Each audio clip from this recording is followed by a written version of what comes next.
Hello everyone, कैसे हो आप सभी। आई होप आप सब ठीक से होंगे। आज हम नया यूनिट स्टार्ट करने जा रहे हैं, सब यूनिट सेकंड। कल हमने सब यूनिट फर्स्ट किया था जिसमें हमने कॉन्स्टिट्यूशन, एवोल्यूशन, अमेंडमेंट और आर्टिकल्स पढ़े थे। ठीक है, आज हम स्टार्ट करने जा रहे हैं federal features of Indian constitution. हम फेडरल के बारे में पढ़ेंगे, फेडरल क्या है और इसका स्टेट और सेंटर के साथ क्या रिश्ता है। ठीक है, सबसे पहले हमें ये पता होनी चाहिए कि जो फेडरल है, जो कॉन्स्टिट्यूशन ऑफ इंडिया, ये है सिर्फ federal features maintain balance between centre and इसको सेंटर को union of governments and state कहा जाता है। तो ये कह सकते हैं कि फेडरल का मतलब ये है कि वो सेंटर को बैलेंस करना पड़ता है गवर्नमेंट्स को स्टेट और सेंटर के बीच में। ठीक, तो अगर इसमें इसमें कहा जाए, सबसे पहले हम कहते हैं ड्यूल पॉलिटिक्स। इसमें ये कहा जाता है, इसमें दो तरह के गवर्नमेंट होती है, एक होती है यूनियन गवर्नमेंट, एक होती है सेंट्रल गवर्नमेंट। अगर यूनियन गवर्नमेंट्स को कहा जाए तो इसको सेंट्रल गवर्नमेंट कहा जाता है, और इसमें हैंडल किसको किया जाता है, national issues like defence, foreign affairs, currency and communication. ठीक, अगर हम स्टेट गवर्नमेंट्स की बात करें, इसमें जो है regional local issue like public order, agriculture, health, local governance की बात करें। तो अगर हम इसकी ट्रिक्स की बात करें तो जो सेंटर है वो किसके लिए काम करता है, नेशनल मैटर के लिए, और स्टेट जो है लोकल रीजनल मैटर के लिए। हाँ, उसके बाद सेकंड पॉइंट की बात करें, ये एक रिटन कॉन्स्टिट्यूशन में लिखा गया था। इसमें कह सकते हैं कि इंडिया के पास जो रिटन कॉन्स्टिट्यूशन है ये लॉन्गेस्ट है, और ओरिजिनली जो थे 395 आर्टिकल्स थे, 22 पार्ट्स और 8 शेड्यूल थे। और आज के टाइम पे अगर बात करें 470 आर्टिकल्स, 25 पार्ट्स और 12 शेड्यूल। आई होप आपको इतना समझ आ गया होगा। नेक्स्ट की हम ये बात करें, इसका पर्पस क्या है। पर्पस क्लियरली था कि power structure and function both centre and state और अवॉइड करना कॉन्फ्लिक्ट्स। मतलब ये था कि क्लियरली कहा गया था कि जो पावर स्ट्रक्चर और फंक्शन थे वो दोनों सेंटर और स्टेट के बीच में होना चाहिए, और कुछ भी कॉन्फ्लिक्ट होना चाहिए, कुछ भी लड़ाई झगड़ा नहीं होना चाहिए। अगर ट्रिक्स की बात करें, सबसे पहले ये है कि रिटर्न है और ये rules clear from both centre and state. अगर थर्ड की पॉइंट की बात करें, डिवीजन ऑफ पावर्स, इसमें हम कह सकते हैं थ्री लिस्ट में कॉन्स्टिट्यूशन डिवाइड जो पावर थ्री लिस्ट में की गई है। तो उसमें आप देख सकते हैं यूनियन लिस्ट में 98 सब्जेक्ट हैं जिसमें सेंटर मेक्स लॉ, इसमें सेंट्रल लॉ बनाते हैं। स्टेट लिस्ट की बात करें, इसमें 59 सब्जेक्ट है, इसमें स्टेट मेक्स लॉ, और उसमें कॉन्करेंट लिस्ट होती है, इसमें जो है 52 subject, both can makes law if conflict centre's prevails. अगर हम बात करें तो इसकी हम तीन की बात करें, यूनियन हो गया सेंटर का, स्टेट का हो गया आपको मतलब स्टेट लिस्ट में स्टेट लॉ बनाती है, और कॉन्करेंट हो गया दोनों स्टेट एंड सेंटर बनाते हैं। अगर इस पावर की बात करें, डिस्ट्रिक्ट पावर जो है not mention in list go to centre, ये सेंटर के पास रहती है। अगर ट्रिक्स की बात करें, इसमें यह concurrent centre wins in conflict residuary centre. तो उसके बाद हम बात करें सुप्रीमेसी की बात करें, कॉन्स्टिट्यूशन जो है सुप्रीम लॉ ऑफ लैंड है, ये हमें पता है। और उसके बाद ऑल जो लॉ जो है वो मेंटेन कौन करता है, फॉलो कौन करता है, सेंटर एंड स्टेट्स। और उसके बाद कोर्ट को supreme court, high courts and strike avoid violets constitution. इसमें ये कैसे है, कॉन्स्टिट्यूशन ऑल जुडिशली गार्डियन से चीज़ होती है। इसमें सुप्रीम कोर्ट्स वगैरह जो लॉ होते हैं, उसके बाद हाई कोर्ट जो है जो प्रोटेस्ट वगैरह उसको वायलेट को ख़त्म करते हैं। तो फिफ्थ पॉइंट की बात करें, रिजिड कॉन्स्टिट्यूशन, फेडरल स्ट्रक्चर जो है, सुप्रीमेसी जो है, रिजिड अमेंडमेंट रूल्स है। इसमें ये कह सकते हैं सेंटर और स्टेट पावर जुडिशली रिक्वायर की बात करता है। इसमें आप देखते हैं स्पेशल मेजॉरिटी इन पार्लियामेंट्स और अप्रूवल करता है लीस्ट हाफ ऑफ स्टेट्स। उसके बाद हम ट्रिक्स की बात करें, रिजिड्स रूल की बात करें, फेडरल बैलेंस मेंटेन्स। ठीक, उसका सिक्स पॉइंट की बात करें, इंडिपेंडेंट जुडिशली, जिसमें ये कह सकते हैं सुप्रीम कोर्ट की बात है। सुप्रीम कोर्ट इंश्योर करता है सुप्रीम कॉन्स्टिट्यूशन, जिसमें जुडिशली रिव्यू और रिजॉल्व डिस्प्यूट करता है सेंटर और स्टेट के बीच में जो भी अगर कुछ प्रॉब्लम या कॉन्फ्लिक्ट हुआ हो तो। अगर उसके बाद मेजर की बात करें, सिक्योरिटी 10 ईयर्स ऑफ जज, फिक्स सर्विस कंडीशन, प्रोटेक्ट करता है जुडिशली फ्रॉम गवर्नमेंट इन्फ्लुएंस। और ट्रिक्स की बात करें, जुडिशली जो है umpires between centre and state. अगर हम बात करें बाईकैमरल लेजिस्लेटिव की बात करें, पार्लियामेंट जो है वो दो तरह के हाउसेज होते हैं। एक में कह सकते हैं राज्यसभा, जिसको हम अपर हाउस कहते हैं, रिप्रेजेंट करता है स्टेट को, और लोकसभा का लोअर हाउस इसको रिप्रेजेंट करता है पीपल ऑफ इंडिया। अगर हम बात करें रोल ऑफ राज्यसभा में, इसमें ये कहा गया था कि प्रोटेक्ट करना है state interest and maintain federal balance, even it's less power than Lok Sabha. ठीक, अगर इसकी ट्रिक्स करें, आरएस जो है स्टेट है और एलएस जो है पीपल ऑफ वॉइस। तो राज्यसभा को जो आप कह सकते हैं जो एमएलए होते हैं वो क्या करते हैं, वोट देते हैं किसको, राज्यसभा को। तो उस हिसाब से ये होते हैं, जैसे लोकसभा में लोग वोट्स देते हैं तभी होता है। और जो राज्यसभा के मेंबर्स होते हैं उनको क्या करते हैं, जो हमने इलेक्टेड एमएलए एमपी किए हैं वो जाके क्या किसको वोट देते हैं, राज्यसभा को देते हैं। ठीक है, आई होप ये चीज़ आपको समझ आई होगी। अगर हम बात करें Unitarian non federal feature of Indian constitution की बात करें, इसमें ये कह सकते हैं, इसमें besides federal Indian constitution also strong unitary feature which make central more powerful compared of state. इसमें सबसे पहले एक स्ट्रॉन्ग सेंटर की बात की थी, जिसमें हमने स्टेट लिस्ट, यूनियन लिस्ट और रजिस्ट्री पावर की बात की थी। अगर स्टेट की बात करें, state are not in distribute में कार्य का पार्लियामेंट जो है चेंज बाउंड्री कर सकती है, एरिया कर सकती है, नेम कर सकती है स्टेट बाय सिंपल मेजोरिटी। इसमें इंडिया जो थी उसमें कह सकते हैं कि in distributors unions of distributor states, इसमें यूएस से जो थी वो क्या थी, in distributors union of disturbance. इसमें ये कह सकते हैं स्टेट्स इन इंडिया जो वीकर इन टेरिटरी कंट्रोल। उसके बाद सिंगल कॉन्स्टिट्यूशन की बात करें, state can not separate constitution. इसमें ये कह सकते हैं जो एक ही सिंगल कॉन्स्टिट्यूशन रहेगा, स्टेट और सेंटर दोनों उस चीज़ को फॉलो करेंगे। और इसमें ये कह सकते हैं कि 2019 में ये था, एक मिनट सॉरी कहाँ था, हाँ ये एक कहा गया था एग्जाम्प्टेड जो है अर्ली जम्मू एंड कश्मीर जो था वो हैड इट्स ओन कॉन्स्टिट्यूशन। तो आपको पता है कि 370 ख़त्म होने के बाद 2090 की बात हो रही है, तो इसमें जो था जम्मू कश्मीर का अपना कॉन्स्टिट्यूशन था 158 आर्टिकल से। इसमें तो जम्मू कश्मीर अपने हिसाब से क्या करता है, ला जो बने तो उस हिसाब से चलता है। लेकिन आफ्टर 370 रिवोक्ड तो जम्मू कश्मीर का कॉन्स्टिट्यूशन ख़त्म हो गया था। उसके बाद अब जो है इंडिया, मतलब हम ये कह सकते हैं अब सिंगल कॉन्स्टिट्यूशन जो है पूरे मतलब इंडिया में चलता है। ठीक, तो अगर फोर्थ पॉइंट की बात करें, फ्लेक्सिबल कॉन्स्टिट्यूशन की बात हो रही, इसमें ये कहते हैं कि मोस्ट जो अमेंडमेंट थे वो can made by parliament alone, simple और special majority, only centre can propose amendment, US follow state proposal amendment. तो हम ये कह सकते हैं कि जो इंडिया का जो कॉन्स्टिट्यूशन था, इंडिया की जो पार्लियामेंट थी वो सिर्फ क्या करती थी, सिर्फ सेंटर ही प्रपोज करती थी अमेंडमेंट्स में। अगर हम बात करें यूएसए की बात करें तो उसमें जो था वो कौन प्रपोज अमेंडमेंट करता था, स्टेट्स करती थी। ठीक है, तो उसके बाद हम कह सकते हैं no equality of state representative. इसमें ये कहा जाता है कि नो मतलब Rajya Sabha seat based on population, bigger state have more seats, USA centre 2 per state ensure equality for state. तो इसमें ये कह सकते हैं कि जो राज्यसभा इंडिया की सीट थी उसमें ये कहा गया था कि पॉपुलेशन के हिसाब से आपको सीट दी जाती थी। और अगर यूएसए की बात करें, उन्होंने 2 पर स्टेट कहा गया, चाहे स्टेट छोटी हो चाहे स्टेट बड़ी हो। अगर 6 पॉइंट की बात करें, इसमें 3 इमरजेंसी प्रोविज़न की बात की थी, जिसमें national, state and financial. During emergency centre take full control, federal structure becomes. उसके में ये कह सकते हैं कि जो इमरजेंसी प्रोविज़न थे इसमें नेशनल था, स्टेट था, फाइनेंशियल। अगर जब ये होता तो स्टेट पूरा कंट्रोल कर लेता किसके ऊपर, स्टेट के ऊपर। अगर उसके बाद हम बात करें सिंगल सिटीजनशिप की बात करें, इसमें ये कह सकते हैं कि इंडिया में जो था 1 सिंगल सिटीजनशिप थी। अगर हम यूएसए और ऑस्ट्रेलिया की बात करें तो इसमें ड्यूल सिटीजनशिप थी, national plus state, right to citizen same all over India. ठीक है, तो अगर इंटीग्रेशन जुडिशरी की बात करें, इसमें ये कहा गया था सिंगल जुडिशरी सिस्टम है जिसमें सुप्रीम कोर्ट, हाई कोर्ट और लोअर कोर्ट था, ensure both centre and state law इसके ऊपर मतलब काम करते हैं। अगर हम यूएसए की बात करें उसमें separate federal and state judiciary था। तो हम ये कह सकते हैं इंडिया क्या कर रही थी कि क्या मतलब था इनके कॉन्स्टिट्यूशन में ये था कि सुप्रीम कोर्ट, हाई कोर्ट और लोअर कोर्ट का काम मतलब सिंगल जुडिशरी था। लेकिन अगर यूएसए की बात करें तो उसमें ये था कि फेडरल और स्टेट जुडिशरी का जो रोल था वो डिफरेंस था। अगर उसके बाद हम बात करें ऑल इंडिया सर्विस की बात करें, जैसे आईएएस है, आईपीएस है, आईओ सेंट्रल स्टेट का था। इसमें हम ये कह सकते हैं जो एग्ज़ाम थे वो भी क्या थे, एक मतलब सेंट्रल स्टेट दोनों के लिए थे। ठीक, अगर इंटीग्रेशन की बात करें इसमें ये कहा गया था इंटीग्रेटेड अडल्ट मिशनरी, इसमें ये कहा था सीएजी थी, जो सेंट्रल स्टेट अकाउंट की बात कर रही थी, उसमें अपॉइंट कर रहा था किसको, प्रेसिडेंट को। और state have no control, USA no federal audits of states. उसके बाद हम ट्रिक्स कह सकते हैं finance control by central weaken states.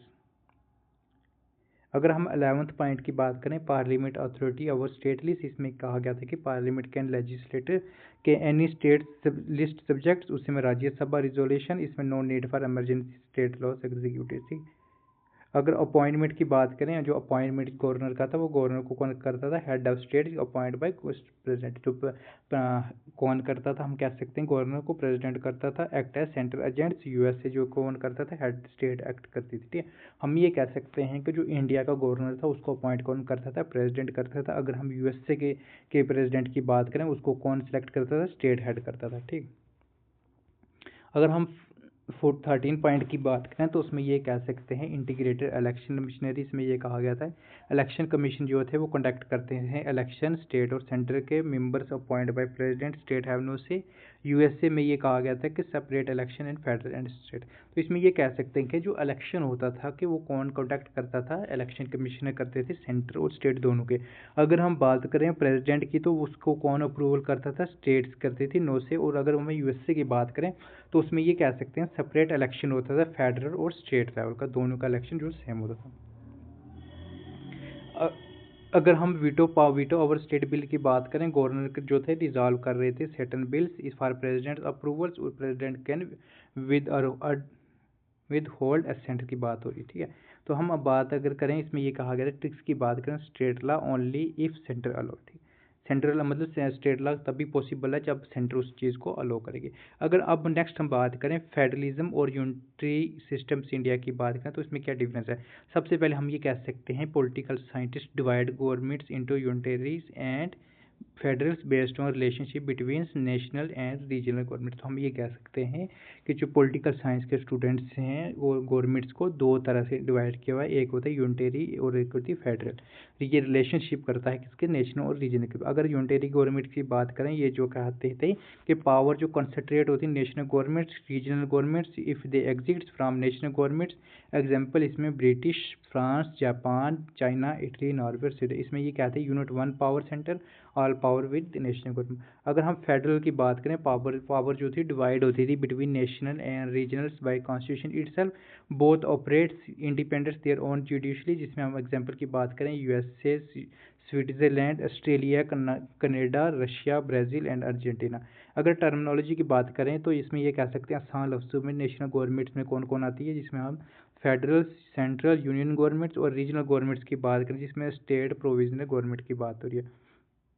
अगर हम बात करें ओरिजिन कहाँ से हुआ फेडरेशन, तो इसमें ये कह सकते हैं जो फेडरेशन जो था वो कम फ्रॉम फ्यूडिस ट्रीटीज एग्रीमेंट्स, ठीक है। इसका फाउंड आइदर बस इंटीग्रेशन, जिसे कह रहे थे कि स्मॉल वीक स्टेट को ज्वाइन करना है स्ट्रॉन्ग यूनियन लाइक यूएसए, और डिस इंटीग्रेशन था big unitary state grant autonomy two reasons. इसमें कनाडा की बात हो रही थी, इसमें यूएसए जो थी वो क्या इंटीग्रेशन थी और कनाडा डिसइंटीग्रेशन। अगर यूनिट की बात करें, फेडरेशन जो स्टेट थी canton Switzerland, province Canada, republic Russia.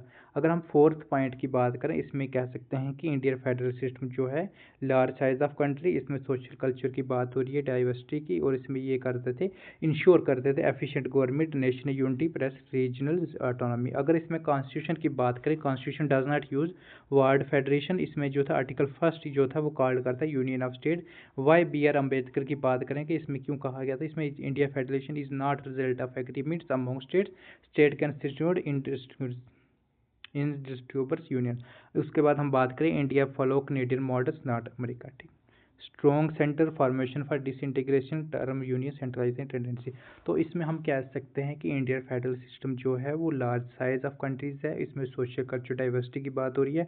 अगर हम कह सकें कि इंश्योर किस चीज़ का था, गवर्नेंस का था, नेशनल यूनिटी के बारे में था, और रीजनल ऑटोनॉमी की बात करें, और उसमें हम ये कह सकते हैं कि जो इंडिया का जो फेडरलिज्म था वो अमेरिका से नहीं कनेडा मॉडल से फॉलो करता था, ठीक है। तो अगर हम बात करें federal futures of Indian constitution, इसमें हम कह सकते हैं ड्यूल गवर्नमेंट्स है, जिसमें हम स्टेट और सेंटर की बात करते हैं। अगर एग्जांपल की बात करें, सेंटर जो है डिफेंस फॉरेन अफेयर की बात करता है, और अगर हम स्टेट की बात करें, स्टेट की जिम्मेदारी है हेल्थ और एग्रीकल्चर। अगर हम ये कह सकते हैं कि लॉन्गेस्ट ये कॉन्स्टिट्यूशन है, इसमें 470 आर्टिकल्स हैं, 25 पार्ट्स हैं, 12 शेड्यूल्स हैं। तो इसमें ये कह सकते हैं कन्फ्लिक्ट जो है प्रिवेंट कन्फ्लिक्ट को ख़त्म करता था सेंटर और स्टेट के बीच में। अगर डिवीजन ऑफ पावर की बात करें, इसमें जो 3 तरह की बात थी, यूनियन लिस्ट, स्टेट लिस्ट और कॉन्करेंट। यूनियन लिस्ट में 98 थे, स्टेट लिस्ट में 59 थे, और कॉन्करेंट में लिस्ट में 52 थे, ठीक है। और ये जो पावर थी वो कौन सी, सेंटर के अंडर थी। अगर कॉन्करेंट की बात करें, इसमें सेंटर विंस इफ कॉन्फ्लिक्ट, अगर कोई कॉन्फ्लिक्ट होता है सेंटर और स्टेट के बीच में तो जीतता कौन सा, सेंटर ही जीतता था। अगर सुपरमेंसी ऑफ कॉन्स्टिट्यूशन की बात करें, law must follow constitution, judicially can strikes. अगर मतलब लॉ जो है फॉलो हो रहा है कॉन्स्टिट्यूशन, जुडिशली विल स्ट्राइक, जिसमें एससी सुप्रीम कोर्ट और हाई कोर्ट गार्डियन कॉन्स्टिट्यूशन की बात करें। अगर रिजेक्ट की बात करें, अमेंडमेंट जो affecting centre state require special provision, इसमें सेंटर जो था 1/2 स्टेट अप्रूवल की बात हो रही थी। तो उसके बाद हम बात करें इंडिपेंडेंस की बात करें, सुप्रीम रिजॉल्व करता था कन्फ्लिक्ट सेंटर और स्टेट के, इसमें जो जज प्रोटेक्ट करता था, नो गवर्नमेंट इंटरफेरेंस। इसमें बायर कैमर की बात करें, इसमें राज्यसभा जो स्टेट की बात करता है और लोकसभा पीपल्स की। इसमें राज्यसभा जो थी स्टेट इंटरेस्ट और लोकसभा जो थी पीपल इंटरेस्ट की बात हो रही थी। ठीक, आई होप आपको ये चीज़ समझ आ रही होगी। अगर हम नेक्स्ट की बात करें यूनिटरी, अगर पहले हमने फेडरल पढ़ा था, अब यूनिटरी की federal feature of Indian constitution की बात करें तो इसमें ये कहते हैं कि स्ट्रॉन्ग सेंटर की बात हो रही थी। इसमें जो था सिर्फ सेंटर जो थी वो ज़्यादा पावरफुल, सेंटर जो था वो बहुत था। इसमें यह था कि more subject is union is list, उसके में जो थी जो पावर थी वो किसके पास थी, वो सेंटर के पास, सेंटर जो बहुत था। अगर स्टेट की बात करें, स्टेट नॉट इन डिस्ट्रीब्यूट्स, इसमें ये कहा था parliament can altars boundary name states, मतलब ये था कि जो पार्लियामेंट थी वो क्या करती थी, वो चेंज कर सकती थी नाम वगैरह, बाउंड्रीज वगैरह किसका, स्टेट्स का। तो स्टेट के नाट भी स्टेट उसके ऊपर कुछ बोल नहीं सकती थी। अगर सिंगल कॉन्स्टिट्यूशन की बात करें, only one constitution follow centre plus state की बात हो रही, no separate law constitution except Jammu and Kashmir earlier की बात हो रही है। ठीक है, तो इसमें ये कह सकते थे सिंगल कॉन्स्टिट्यूशन था, इसमें सिर्फ सेंटर की और स्टेट के दोनों को मानना पड़ता था। तो इसमें सिर्फ जम्मू कश्मीर को छोड़ के, बट इन 2019 तक, ठीक, बिफोर 2019 5 अगस्त 2019। अगर फ्लेक्सिबल कॉन्स्टिट्यूशन की बात करें, इसमें मोस्ट अमेंडमेंट का डन बाय सेंटर, इसमें जो थे सेंटर करती थी, सेंटर कमांड कंट्रोल करता है अमेंडमेंट प्रोसेस जो थी, मतलब जो भी अमेंडमेंट्स है, जो भी कॉन्स्टिट्यूशन थे वो सेंटर के अंडर होते, तो सेंटर जो थी इसमें कंट्रोल करती थी हर चीज़।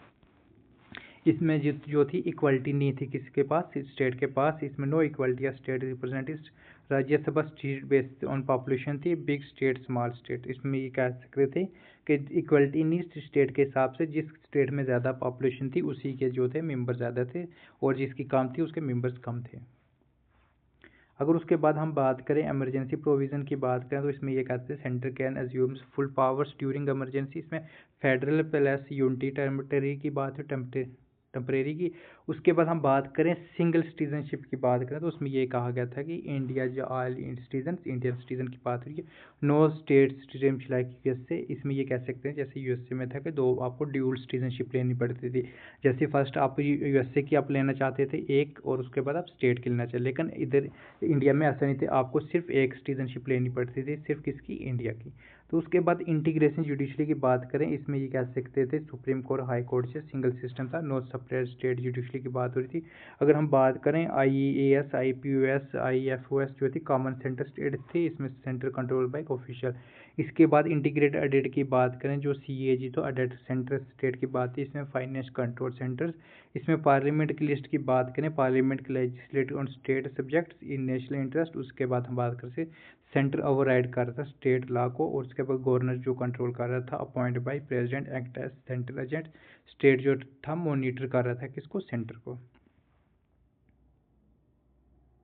और उसके बाद इंटीग्रेशन इलेक्शन की बात हो रही है, इलेक्शन कमीशन क्या करता है, कंट्रोल करता था भाई प्रेसिडेंट के ऑर्डर के साथ, स्टेट के पास कोई राइट नहीं था। अगर उसे वीटो पावर की बात करें, president can withhold assent की बात हो रही थी, centre can stop state law. उसके बाद हम 7th पॉइंट की बात करें, critical evolution of Indian federalism. इसमें कह सकते हैं कि सबसे पहले जो था वो federal strong unity expert views के बारे में बात करें, केजी की बात करें, इसमें कि इन्होंने कहा था unitary state with subordinates federal futures. अगर मोरिस जॉन की बात करें, बार्गेनिंग फेडरलिज्म, उसका आयर जर्नी की बात करें, इसमें स्ट्रॉन्ग सेंट्रलिज्म टेंडेंसी। अगर ग्रेवियन एस्टियन की बात करें, cooperative federalism, strong central vibe state की बात करें। अगर हम बात करें BR अम्बेडकर की बात करें, उन्हें dual politics, central plus state plus को इक्वल इंडिपेंडेंट असाइन स्पेयर दिया था। और उसके बाद इसमें कहा गया था कॉन्स्टिट्यूशन फ्लेक्सिबल होना चाहिए, unitary plus federal as plus circumstance. अगर हम सुप्रीम कोर्ट की बात करें, 1994 में जो केस हुआ था बाइमोना केस, इसमें ये कहा था India federal, centre can override state only in expectation. Emergency के टाइम पे सेंटर क्या कर सकता था, स्टेट के कंट्रोल सकता था, ऐसे नहीं, state not more mere appendages of centre. तो अगर हम शॉर्ट ट्रिक्स की बात करें, तो उसमें ये कह सकते हैं फेडरल जो है frontier power, unitary one Bose all control. उसके बाद हम कह सकते हैं इंडिया की बात करते हैं कि federal strong centres plus dual politics. अगर सेंट्रलिस्ट की बात करें तो इसमें स्टेटलिस्ट, रेजिडेंट, सेंटर की बात करें, इमरजेंसी की बात करें फेडरल, यूनिटरी, टेम्परेरी। अगर सिटीजनशिप की बात करें, इसमें जो था सिंगल सिटीजनशिप थी ऑल इंडिया सिटीजन के लिए।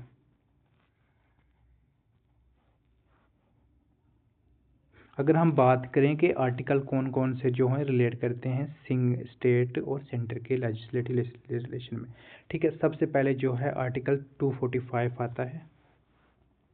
आर्टिकल 245 क्या कहता है? Extend of law by parliament state legislative. इसमें ये कहा गया था कि पार्लियामेंट और स्टेट दोनों का लॉ का एरिया डिफाइन करता है। अगर 46 की बात करें, 246 की बात करें, सब्जेक्ट लॉ जो था वो क्या कर रहा था? Law by parliament state legislative. इसमें कहा था कि कौन सा सब्जेक्ट पर सेंटर या स्टेट लेजिस्लेटिव कर सकता है। अगर 246A की बात करें, स्पेशल प्रोविजन फॉर जीएसटी, इसमें जीएसटी के लिए स्पेशल प्रोविजन कहा गया था। अगर 247 की बात करें, parliament power of parliament to set up addition court, इसमें कहा गया था कि एक्स्ट्रा कोर्ट एस्टेब्लिश करने की पावर पार्लियामेंट को दी थी। अगर रेजिस्ट्री पावर की बात करें, जो subject union state concurrent list में नहीं पार्लियामेंट डिसाइड करेगा। अगर बात करें 249 की बात करें तो उसमें कहा गया था parliament can legislator on state list, इसमें नेशनल इंटरेस्ट की बात की थी। इसमें नेशनल इंटरेस्ट ने में पार्लियामेंट को पावर मिलते ही स्टेट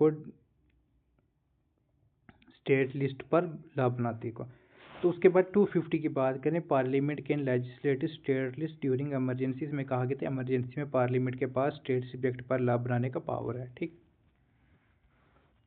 उसके बाद 252 की बात करें, parliament can legislative 2+ state with कौन से, इसमें कहा था कि अगर 2+ स्टेट एग्री करें कि पार्लियामेंट लॉ बना सकती है तो बाद में दूसरी स्टेट अडॉप्ट कर सकती है। उसके बाद 253 की बात करें, parliament can legislate implement international agreements, international treaty के लिए लॉ बनाने का पावर। उसके बाद 254 की बात करें, conflict between parliament states law, parliament law prevails, अगर कन्फ्लिक्ट पार्लियामेंट के ऊपर होगा। 255 की बात कर रिकमेंडेशन कर रहा था सेंशन प्रोसीजर्स मैट्रिक्स में, ये सिर्फ प्रोसीजर्स लॉ प्रोसीजर है, मैंडेटरी नहीं, ठीक। अगर हम बात करें, हमने कहाँ तक किया था, ये कहाँ तक था? 255। अगर हम बात करें 256 की बात करें, इसमें ये कहा गया था कि obligations of state and unions, इसमें स्टेट और सेंटर दोनों की ड्यूटी थी। 257 की बात करें, controls of unions over states in some cases, कुछ केसेस में यूनियन के पास कंट्रोल अवर स्टेट था। इसके बाद 257A की बात करें, assistant to states by departments of arm force repels, इसमें पहले आर्मी सपोर्ट के लिए, अब रेपल। 258 की बात करें, union can confirm powers on state, इसमें कभी कभी सेंट्रल स्टेट को पावर दे सकती है। 258A की बात करें, state can interest function to union, state अपनी कुछ पावर सेंटर को दे सकती है। 259 की बात करें, arm force in part B state repealed, अब रिपाइल्स की स्टोरी की बात हो रही है। 260 की बात करें, जुडिशली यूनियंस इन टेरिटरी आउटसाइड, यूनियन की टेरिटरी से बाहर जुडिशली। 261 की बात करें, पब्लिक एक्ट्स की बात हो रही है, रिकॉर्ड जुडिशली प्रोसीजर, इसमें स्टेट और यूनियन का एक्ट को रिस्पेक्ट करना। 262 की बात करें, इसमें एडजस्ट करना, डिस्प्यूट को करना, किसका? Inter state river dispute solve करना। अगर 263 की बात करें, प्रोविजन या इंटर स्टेट काउंसिल की बात करें, में स्टेट और सेंटर का कोऑर्डिनेशन के लिए काउंसिल।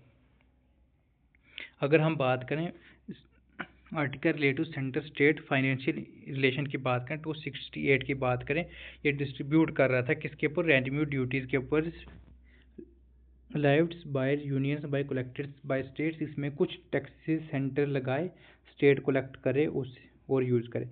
268 की बात करें, service tax collect approvals repeal की बात हो रही है। अगर उसके बाद बात करें 269 की बात करें कि टैक्सेस जो थे वो कर रहे थे levied unions by assign to taxes, इसमें स्टेट सेंटर के टैक्स स्टेट के लिए असाइन है। जीएसटी के ऊपर बात करें, जीएसटी जो थी इंटरेस्ट स्टेट ट्रेड, इसमें ये कहा था कि जीएसटी जो है इंटर स्टेट ट्रेड के रूल्स को फॉलो करे। उसके बाद 270 की बात करें कि taxes live distribute between union states, इसमें रेवेन्यू शेयरिंग की बात हो रही है।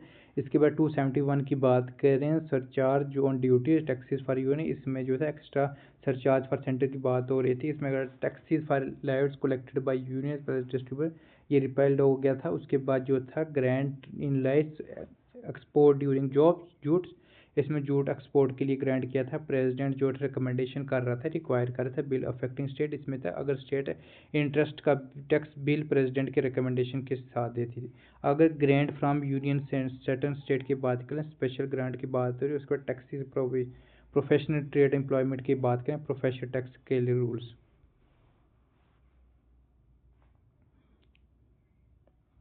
टू 278 की बात करें, सेविंग की बात हो रही है, एग्जिस्टिंग लॉ सेव करना। उसके बाद 279 की बात करें, agreements with part B state repeal की हो रही है, हिस्टोरिकल रेपल हुआ था। इसमें बात करें कैलकुलेशंस नेट प्रोसीड की बात करें, रेवेन्यू कैलकुलेशन। 280 की बात करें, जीएसटी काउंसिल की बात करें, GST coordination between central state की बात हो रही है। 281 की बात करें, फाइनेंस कमीशन रिकमेंडेशन हो रही है, जिसमें फाइनेंस कमीशन एडवाइस कर रही थी। उसके बाद फाइनेंशियल प्रोविजन की बात करें, एक्स्ट्रा फाइनेंशियल रूल्स की बात हो रही है। इसके एक्सपेंडिचर जो था यूनियन स्टेट फार्म रेवेन्यू की बात करें, स्टेट यूनियन रेवेन्यू यूज़ का रूल्स। उसके बाद 284 की बात करें, custody suited deposit by public money, इसमें पब्लिक मनी का कंट्रोल।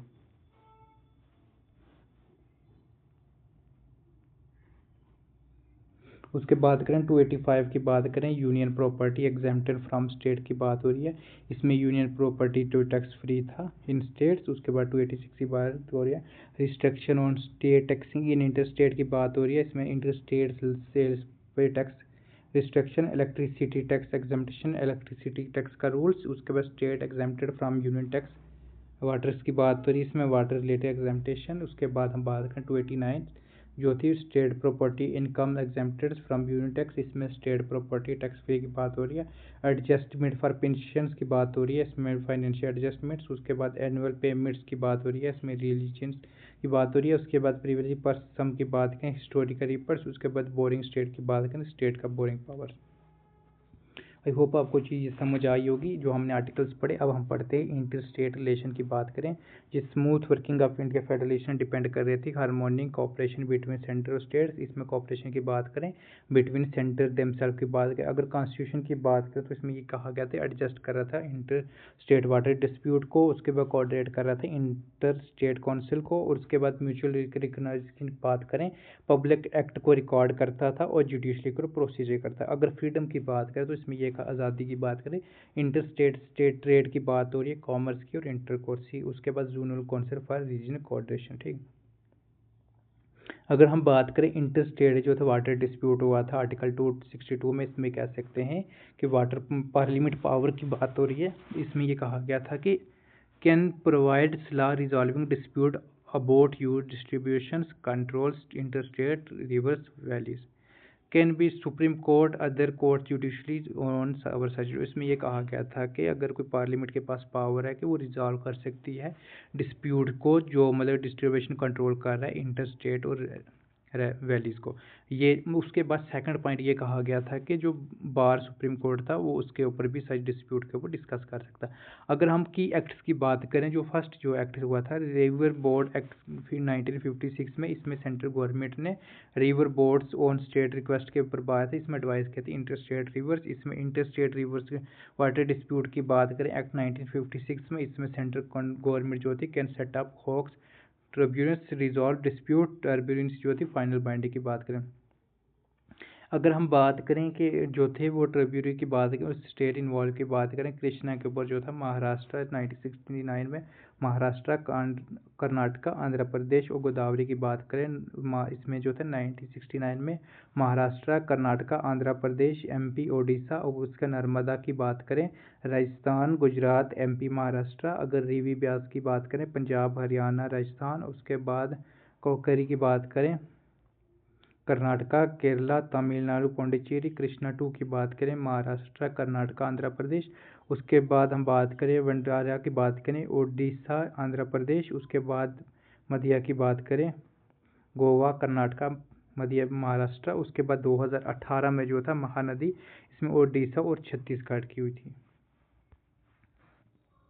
अगर हम बात करें इंटर स्टेट काउंसिल आर्टिकल 263 की बात करें, इसमें पर्पज़ यही था कि कोऑर्डिनेट करना बिटवीन सेंटर और स्टेट को, और सेंटर की मतलब स्टेट के ऊपर इंटर के ऊपर। उसमें फॉर्मेशन ये थी कि प्रेसिडेंट ने एस्टेब्लिश किया था public interest it serves. Function की बात करें, ये इन्वेस्टिगेट कर रहा था डिस्प्यूट बिटवीन सेंटर और स्टेट के ऊपर, डिस्कस कर रहा था सब्जेक्ट इंटरेस्ट को और रिकमेंड कर रहा था पॉलिसी कोऑर्डिनेशन एक्शन को। अगर हम बात करें मेंबर्स की बात करें, इसमें जो कौन कौन थे, इसमें पीएम चेयरमैन थे, उसके बाद ऑल चीफ मिनिस्टर की बात हो रही है, उसके बाद chief minister UT and legislative की बात हो रही है, administration of UT without legislative governor state under president rule. उसके बाद 6 यूनियन मिनिस्टर थे जिसमें इंक्लूड होम मिनिस्टर की बात है, और 5 मिनिस्टर जो कैबिनेट थे वो परमानेंट जो थे इनवाइट्स थे। ठीक, जो मीटिंग्स थी वो एटलीस्ट मतलब 3 टाइम होती थी हर साल में डिसीजन जो था। अगर हम सेक्रेटरीट की बात करें, इंटर स्टेट जो थी वो कौन सा सेक्रेटरीट कर रही थी, एस्टेब्लिश हुआ था 1991 में जोनल काउंसिल के साथ। अगर हम बात करें पब्लिक एक्ट रिकॉर्ड की बात करें, जुडिशरी प्रोसीजर की 261 की बात करें, इसमें फुल फेथ क्रेडिट काज की बात हो रही थी, जिसमें ये कहा गया था कि पब्लिक जो है एक्ट होती है जिसमें रिकॉर्ड और उसके बाद प्रोसीजर सेंटर और स्टेट की बात हो रही है जो रिस्पेक्टफुल करनी चाहिए अक्रॉस इंडिया।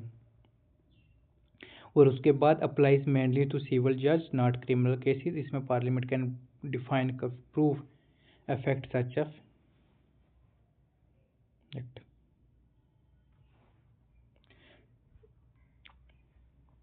अगर हम बात करें 4 पॉइंट की, इंटर स्टेट जो ट्रेड था कॉमर्स का, आर्टिकल जो थे 301 से लेकर 307। अगर आर्टिकल 301 की बात करें, इसमें किसकी बात हो रही थी, trade commerce intercourse through India shall be free. और अगर ऑब्जेक्टिव्स की बात करें, रिमूवल कर रहा था border barriers between states, one economic zone, exemption की बात है, रिस्ट्रिक्शंस की बात है, parliament can restrict public interest but can not discriminate between state exempt security. तो इसमें ये कह सकते हैं पार्लियामेंट रिस्ट्रिक्ट कर सकती है ट्रेड को पब्लिक इंटरेस्ट के लिए, बट वो स्टेट को डिस्क्रिमिनेट नहीं कर सकती। उसके बाद state legislative can impose reasonable restriction with president prior sanctions. उसके बाद state can tax imports goods like local goods, no discriminate tax. उसके बाद नेशनलाइजेशन लॉ, मोनोपोलीज अलाउड। उसके बाद अथॉरिटी की बात करें, parliament can appointed bodies implements these rule not appointed as far. उसके बाद जोनल काउंसिल की बात करें तो उसमें कह सकते हैं स्टूडियो बॉडीज थी, जिसमें स्टेट ऑर्गेनाइजेशन एक्ट बना था 1956 में। इसका पर्पज़ यही था कि प्रमोट करना कोऑपरेशन को, coordination between states and centres and UTs की बात हो रही है। इसमें जो 5 जोन की बात हो रही है, जिसमें north, central, east, western, south की बात हो रही है। तो अगर हम बात करें नॉर्थ की बात करें तो इसमें कौन था, HP, हरियाणा, पंजाब, राजस्थान, दिल्ली, छत्तीसगढ़, चंडीगढ़ और उसके बाद लद्दाख। ये इसका हेडक्वार्टर कहाँ था, न्यू दिल्ली था। ठीक, तो उसके बाद सेंटर की बात करें, इसमें यूपी, उत्तराखंड, छत्तीसगढ़, MP, इसमें कहाँ था, इलाहाबाद की बात हो रही है। इसके बाद ईस्टर्न की बात करें, बिहार, झारखंड, वेस्ट बंगाल, उड़ीसा, कोलकाता। उसके बाद वेस्टर्न की बात करें, गुजरात, महाराष्ट्र, गोवा, दादरा नागर हवेली, दमू एंड दाई, यह मुंबई में था। और उसके बाद साउथर्न की बात करें, आंध्र प्रदेश, तेलंगाना, कर्नाटका, तमिलनाडु, केरला, पांडिचेरी, ये कहाँ थे, चाइना में थे, चेन्नई सॉरी। ठीक, हम साउथर्न की बात करें कौन कौन से थे, आंध्र प्रदेश, तेलंगाना, कर्नाटका, तमिलनाडु, केरला, पांडिचेरी, ये कहाँ पे थे, चेन्नई में थे। अगर हम बात करें मेंबर्स की बात करें तो इसमें कौन कौन से थे, यूनियन मिनिस्टर की बात हो रही है, चीफ मिनिस्टर की बात हो रही है, 2 other minister from each state, UT administration. उसके बाद एडवाइजर जिसमें हम कह सकते हैं नीति आयोग, चीफ सेक्रेटरी और डेवलपमेंट की बात हो रही है, कमिश्नर ऑफ ईच स्टेट। अगर ऑब्जेक्टिव्स की बात करें तो इसमें ये कह सकते हैं इमोशनल इंटीग्रेशन रिड्यूस कर रहा था रीजनलिज्म और प्रमोट कर रहा था इकोनॉमिक सोशल कोऑपरेशन, सिक्योर कर रहा था पॉलिटिकल इक्विलिब्रियम और coordinate development project. Northern eastern council की बात करें, NEC की बात करें, सेपरेट एक्ट कर रहा था 1971 में।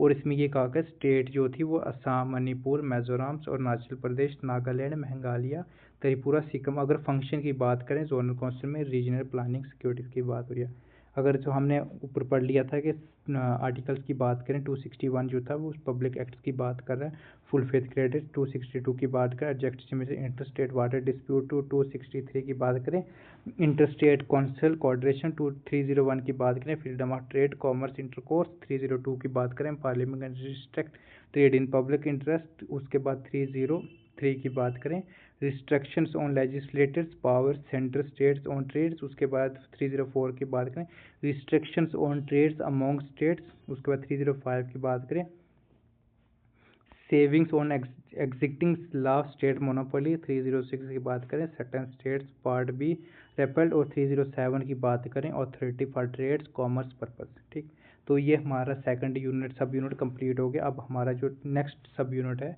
इसमें हम सब यूनिट 3 इसमें जो है फंडामेंटल राइट्स पहले पढ़ेंगे, फिर उसके बाद फंडामेंटल ड्यूटीज़ की बात करेंगे। फिर सबसे पहले हम बात करें फंडामेंटल राइट की बात करें, इसमें जो था हम क्या से फंडामेंटल राइट जो था पार्ट 3 जो था इंडियन कॉन्स्टिट्यूशन में आता है। इसमें जो थे आर्टिकल 12 से लेकर 35 तक, जिसमें हम ये कह सकते थे कॉन्स्टिट्यूशन जो था इंस्पिरेशन था कहाँ से था, यूएसए था, कॉन्स्टिट्यूशन बिल्स ऑफ राइट्स से था। अगर इसमें ये कह सकते हैं पार्ट 3 जो था मगना कार्टा इंडिया का था, तो वो बिकॉज मतलब उसमें ये कहा था इट प्रोवाइड कॉम्प्रिहेंसिव जस्टेबल राइट्स, और इसमें ये कहा गया था कि इन्फोर्स करना कोर्ट ऑफ लॉ इंडिया जो थे फंडामेंटल राइट। मोर डिटेल्स हम नीचे पढ़ेंगे। मोस्ट ऑफ कंट्री जो थे फंडामेंटल राइट्स वो कहाँ से इंक्लूड हैं, यूएसए से। ठीक, तो आप इसमें ये कह सकते हैं कि आर्टिकल जो थे 12 से लेकर 35 वो किस में आते हैं, फंडामेंटल राइट्स में आते हैं, और पार्ट 3 से आते हैं, और ये कहाँ से कॉन्स्टिट्यूशन से लिए, तो हम बात कह सकते हैं यूएसए से। अगर हम बात करें इसमें किसकी बात हो रही है, इक्वलिटी फॉर इंडिविजुअल की बात हो रही है, प्रोटेक्शन होनी चाहिए, प्रमोशन होनी चाहिए, नेशनल इंटरेस्ट और यूनिटी की बात हो रही है। तो उसके बाद हम ये कह सकते हैं फंडामेंटल राइट जो थे प्रोमोट कर रहा था पॉलिटिकल डेमोक्रेसी, इसमें प्रिवेंट कर रहा था ऑथोरिटेरियन, इसमें ये कर रहा था प्रोटेक्ट सिटीजनशिप्स ओवर रीच कर रहा था, और चेक आर्बिट्रीज, और उसके बाद लॉ एग्जीक्यूटिव की बात करें। ठीक है, तो अगर हम बात करें ओरिजिनल की बात करें, लिस्ट ऑफ फंडामेंटल राइट्स की बात करें, इसमें जो था राइट टू इक्वलिटी जो है आर्टिकल 14 से लेके 18, राइट टू फ्रीडम जो था 19 से लेके 22, राइट टू अगेंस्ट एक्सप्लॉयटेशन की बात करें 23 से लेकर 24, right to freedoms of religion की बात करें 25 से लेकर 28, उसके बाद कल्चर्स एंड एजुकेशन राइट्स की बात करें 29 से लेकर 30, राइट टू प्रॉपर्टी जो 31, और उसके बाद राइट टू कॉन्स्टिट्यूशन रेमेडी जो था 32। अगर हम बात करें नोट की बात करें तो आप ये कह सकते हैं कि राइट टू प्रॉपर्टी जो था वो फंडामेंटल राइट से रिमूव किया था, किस अमेंडमेंट के थ्रू किया था, 44 अमेंडमेंट एक्ट 1978, और उसके बाद इसको लीगल मतलब राइट के अंदर कर दिया था। कौन सा राइट था, आर्टिकल 300A। सो अभी हम बात करें इंडिया के 6 फंडामेंटल राइट्स हैं। 3 जो राइट टू प्रॉपर्टी है वो क्या हो गया 31, वो क्या हो गया वो कैंसिल हो गया, उसको रिमूव करके 300A में कर दिया। ठीक, अगर हम बात करें इसमें कि फंडामेंटल राइट्स की बात करें, इसमें क्या कहा गया था कि सभी जो सिटीजन हैं उनको मतलब क्या मिलना चाहिए, राइट्स मिलना चाहिए, और उसके बाद हम कह सकते हैं फ्रीडम मिलनी चाहिए, और उसके बाद रिस्ट्रिक्शन जो है वो कम होनी चाहिए, उसके बाद जो चीज़ें हैं वो ठीक होनी चाहिए, सुप्रीम कोर्ट ने गारंटी दे उसके ऊपर काम करे। ठीक है, तो ये चीज़ फीचर है। तो हम अगर बात करें अब हम थोड़ा थोड़ा जो है आर्टिकल्स पढ़ने जा रहे हैं। सबसे पहले जो है आर्टिकल 12 का आता है डेफिनेशंस ऑफ स्टेट की बात कर रहा है, जिसमें हम किसकी बात करें, यूनियन गवर्नमेंट्स और पार्लियामेंट की बात हो रही है। इसमें जो था एग्जीक्यूटिव लेजिस्लेटिव ऑर्गन की बात हो रही है, इसमें state government legislative, local authority की बात करें, पंचायत राज, म्यूनसिपैलिटी एक्स्ट्रा और अदर अथॉरिटी की बात करें, जिसमें LIC ONGC सेल की बात हो रही है, इसमें प्राइवेट बॉडी जो थी वो काम कर रही है। ठीक, आर्टिकल 12 किसके ऊपर बात कर रहा है, स्टेट्स के ऊपर बात कर रहा है। अगर हम बात करें आर्टिकल 13 की बात करें तो ये कह रहा है कि any law violate fundamental rights it's voids, इसमें कोर्ट जो पावर कर रही थी जुडिशली रिव्यू को जो स्ट्राइक कर रही थी अनकॉन्स्टिट्यूशनल लॉ इंक्लूड, इसमें क्या होना चाहिए, परमानेंट लॉ होना चाहिए, टेम्परेरी परमानेंट लॉ में एक्ट पार्लियामेंट स्टेट लेजिस्लेटर। अगर टेम्परेरी लॉ की बात करें ऑर्डिनेंस और डेलीगेटेड लेजिस्लेटर की बात करें, रूल्स आर्डर नोटिफिकेशंस, और कस्टम की बात करें customs are usage having force. अगर बात करें कॉन्स्टिट्यूशन अमेंडमेंट का generally are not constitute law, but in the Kesavananda Bharati case 1973 the supreme court held the amendment violating the basic structures of the constitution can struck down. तो इसमें ये कह सकते हैं कि केशवानंदी भारती केस में क्या हुआ था, 1973 में जो था अमेंडमेंट जो था वायलेट कर रहा था, उसको क्या किया था सुप्रीम कोर्ट ने उस चीज़ को ख़त्म करके दोबारा से सही किया था। उसके बाद हम कह सकते हैं कि राइट टू इक्वलिटी की बात करें तो इसमें क्या था कि 14 से लेके 18 इक्वलिटी बिफोर लॉ, ये कौन सा है आर्टिकल 14, इसमें ये कहा गया था कि ऑल जो पर्सन है वो सिटीजन क्या करना चाहिए, अप्लाइज होगा कि equality before law. Equality before law की बात करें British concept, no special privilege any subject same law, we are rich poor, मतलब ये कहा गया था कि सबको बराबर का अधिकार मिलना चाहिए। उसके बाद प्रोटेक्शन ऑफ लॉ होनी चाहिए, अप्लाइज होनी चाहिए। उसके बाद हम कह सकते हैं कि आर्टिकल 14 जो था वो class legislation but reasonable classification था। इसमें अलाउड किया था बेसिक बेस्ड इंटीग्रेटेड डेफिनेशन की बात हो रही है, डिफरेंस। अगर उसके बाद रूल्स ऑफ लॉ की बात करें, एविडेंस की बात करें, उसमें ये कहा गया था कि no arbitrary powers punish only legal violation, equality before law, everyone is equal accountability, primary individual rights. इसमें ये कहा गया था कि जो इंडिया का कॉन्स्टिट्यूशन है वो सोर्स ऑफ इंडिविजुअल राइट्स। उसके बाद ये होता है सुप्रीम कोर्ट ने आर्टिकल 14 को basic feature of constitution can not be destroy by any amendment. तो इसमें ये कह सकते हैं कि सुप्रीम कोर्ट ने आर्टिकल 14 को कहा गया था, बेसिक कॉन्स्टिट्यूशन कहा गया था, कि इसको कहा था कोई भी अमेंडमेंट इस चीज़ को, इस अमेंडमेंट के आर्टिकल को ख़त्म नहीं कर सकता। अगर हम बात करें एग्जाम्पशन ऑफ इक्वलिटी की बात करें, जिसमें प्रेसिडेंट्स गवर्नर की बात हो रही है, जिसमें इंजॉय इम्यूनिटी 361 की बात हो रही है। इसमें जो था true report parliamentary procedures and protect कर रहा था 361 में। इसमें एमपी और एमएलए क्या थे। लेजिस्लेटिव इम्प्यूनिटी की बात हो रही थी, जिसमें आर्टिकल 105, इसमें 194 की बात हो रही है। आर्टिकल 31C जो प्रोटेक्ट कर रहा था, इम्प्लीमेंट कर रहा था किसको, डायरेक्टिव प्रिंसिपल को, और ये क्या कर रहा था, कॉन्फ्लिक्ट कर रहा था आर्टिकल 14 को। ठीक, अगर हम आर्टिकल 15 की बात करें, ये प्रोहिबिशन ऑफ डिस्क्रिमिनेशन की बात हो रही है, जिसमें state can not B discriminate, state कोई भी डिस्क्रिमिनेट की बात नहीं, जिसमें किसकी बात हुई है, religion, race, caste, sex, place of birth. ठीक, अगर उसके बाद नॉन डिस्क्रिमिनेशन अप्लाई की बात करें, इसमें हम क्या कह सकते हैं, access public shops, hostels, restaurant, इसमें कह सकते हैं पब्लिक यूटिलिटी के well tanks, bathing guards, roads. Expectation की बात हुई थी, इसमें यह कहा गया स्पेशल प्रोविज़न जो थे वुमेन्स और चाइल्ड के लिए थे, रिजर्व सीट्स और फ्री एजुकेशन की बात हो रही है। स्पेशल प्रोविज़न की बात करें, एससी, एसटी एंड ओबीसी की बात हो रही थी, और साथ में अदर जो थी मतलब बैकवर्ड क्लासेस थी। उसके बाद स्पेशल प्रोविज़न था admission to education institution including privates one.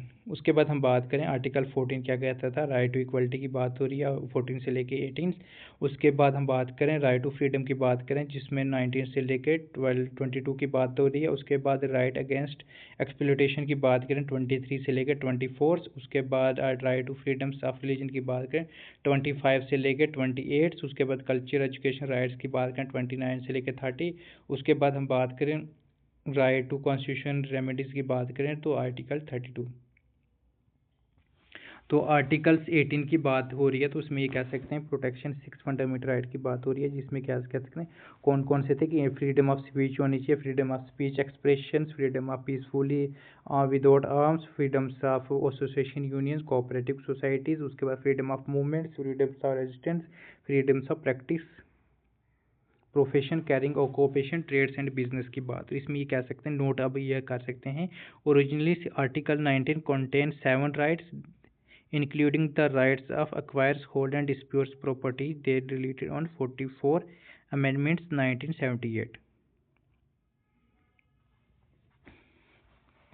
तो उसमें आप ये कह सकते हैं कि पॉइंट की बात कर सकते हैं कि जो प्रोटेक्ट कर रहा था अगेंस्ट स्टेट एक्शन ओनली, इसमें जो था ओनली सिटीजनशिप की बात हो रही है और रीजनेबल की बात करें। अगर हम ग्राउंड की बात करें, ग्राउंड रिस्ट्रिक्शन आर्टिकल 90, इसमें जो थी आर्टिकल जो था freedom of speech, article 1A इसमें सॉवरेनिटी इंटीग्रिटी सोसाइटीज़ की बात हो रही है, जिसमें फ्रेंड रिलेशनशिप होना चाहिए, स्टेट मोडालिटी वगैरह भी होनी चाहिए। अगर फ्रीडम ऑफ असेंबली पीसफुली की बात करें, आर्टिकल 1 की बात हो रही है, इसमें sovereignty integration of Indian public order की बात करें। इसके बाद करें फ्रीडम्स ऑफ एसोसिएट की बात हो रही है, इसमें 19 की बात हो रही है, इसमें sovereignty integration Indian public order morality.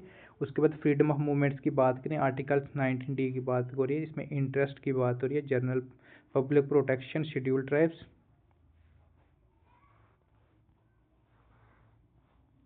उसके बाद हम बात कर सकते हैं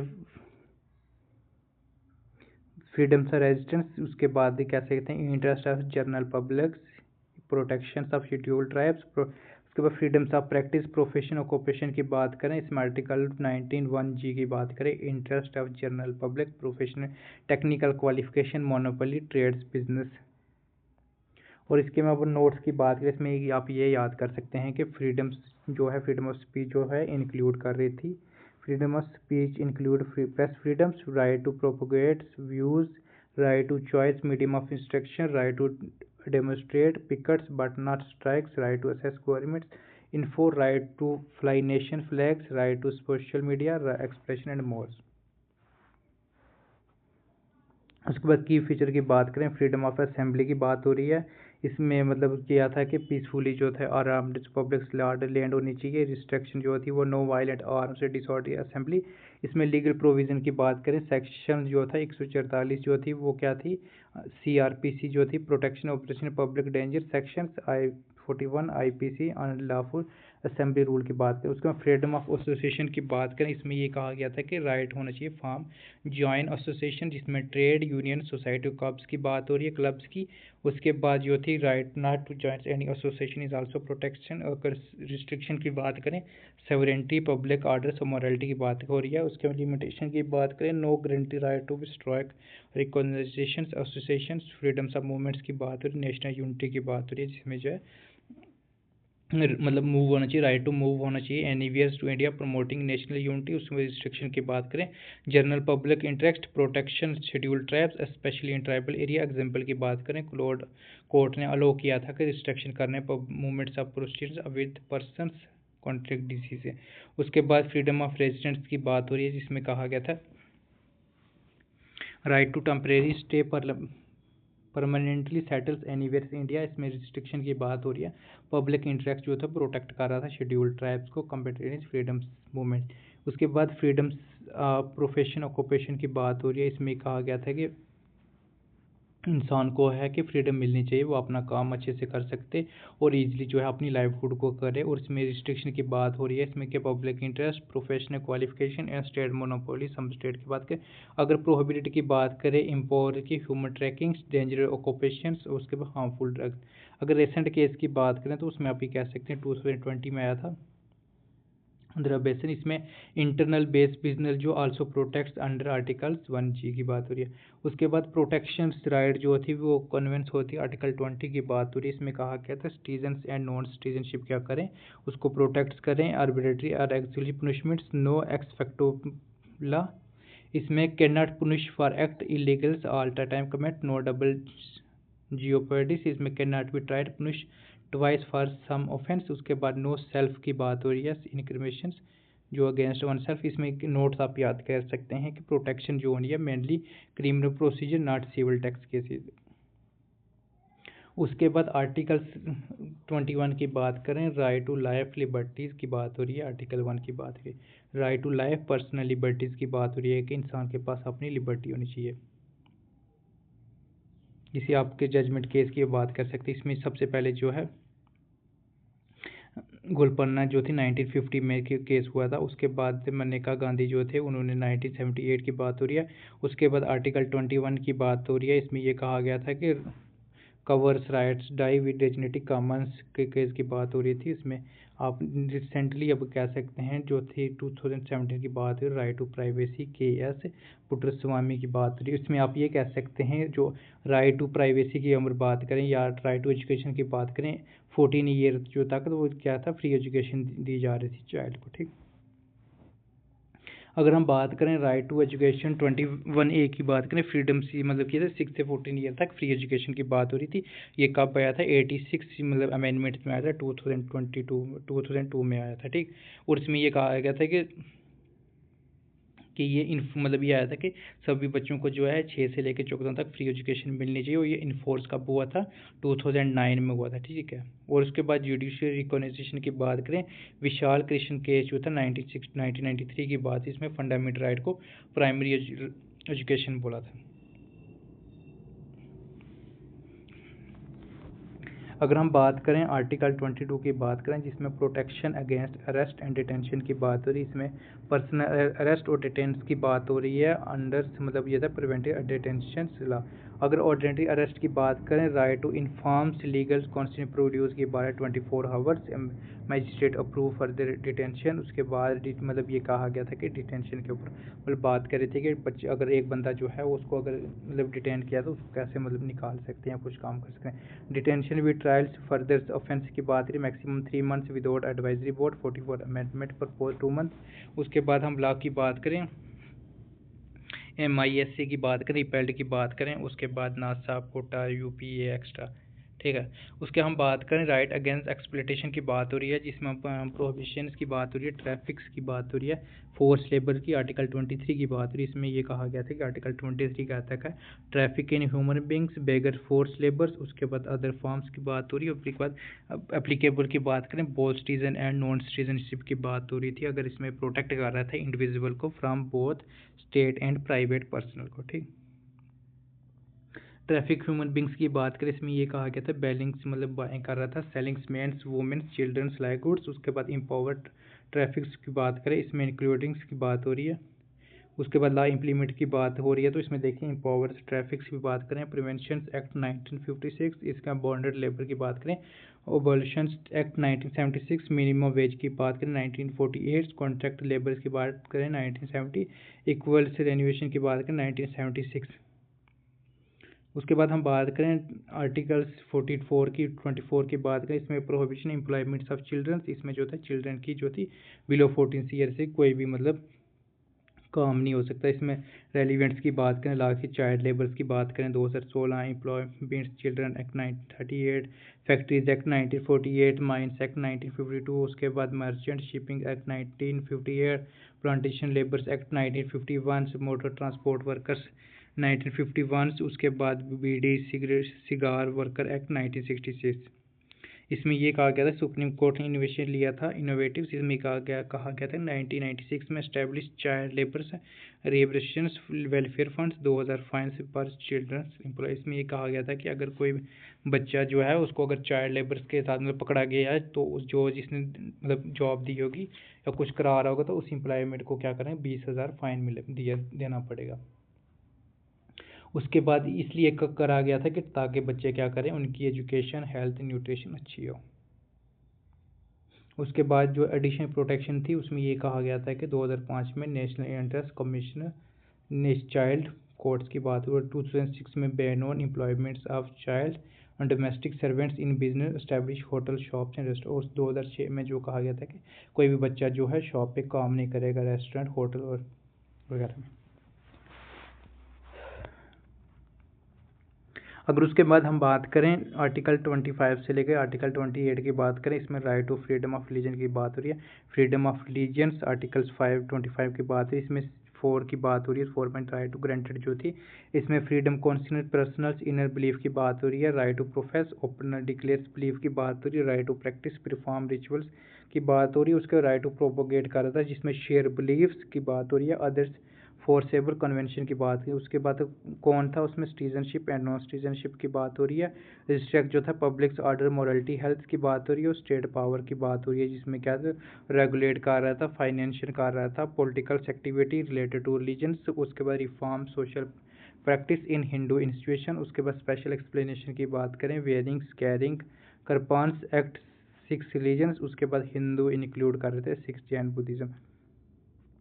उसके बाद 26 की बात करें, freedoms of manage religion affair की बात हो रही है, इसमें कहा गया था कि कैसे हम रिलीजन को मैनेज कर सकते हैं, जिसमें ऑन रिलीजन अफेयर्स, इसमें ऑन एक्वायर्स एडमिनिस्ट्र इम्प्रूव प्रॉपर्टी की बात करें, लिमिटेशन की बात करें, सब्जेक्ट पब्लिक आर्डर्स, उसकी मॉरलिटी हेल्थ की बात हो रही है। 26 की मतलब 26 में जो सुप्रीम कोर्ट रूलिंग कह रहा था, उसमें ये कहा गया था कंडीशन जो थी रिलीजन डोमिनेशन की बात हुई, इसमें system of belief, common organisation और डिस्टेंस नेम की बात करें। अगर एग्जाम्पल की बात करें, रामाकृष्ण मिशन, अंदाना मार्ग रिओर्गनाइज, अरबिंदो सोसाइटी नॉट रिओर्गनाइज्ड।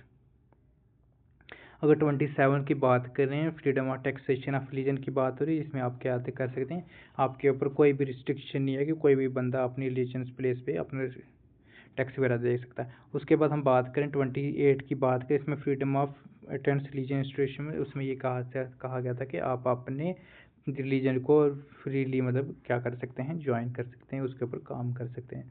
उसके बाद कल्चर एंड एजुकेशन राइट की बात करें, इसमें जो था आर्टिकल 30 की बात हो रही है, प्रोटेक्शन मिनोरिटीज़ के ऊपर काम कर रहा था कि कैसे उसके ऊपर काम किया जाए, कैसे उसके ऊपर सेव किया जाए कि किसी भी सिटीजन को भी काम मतलब काम नहीं होना चाहिए। इसमें एक मतलब कहा गया था कि स्क्रिप्ट होना चाहिए, कल्चर कॉन्सिक्वेंस ऑफ रिलीजन्स और no citizen can be denied, कोई भी सिटीजन को डिनाइड एडमिशन से नहीं किया जाए।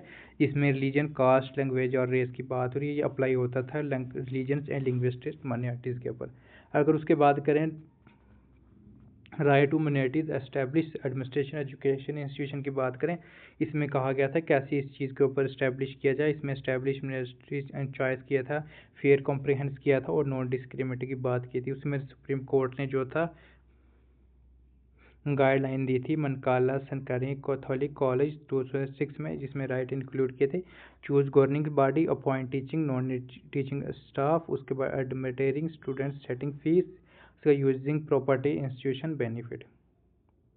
अगर लिमिटेशन की बात करें तो इसमें कहा था कि equal treatment with majorities, no reverse discrimination. इसमें कहा गया था कि जर्नल लॉ था, tax, labour contract, sanction curriculums.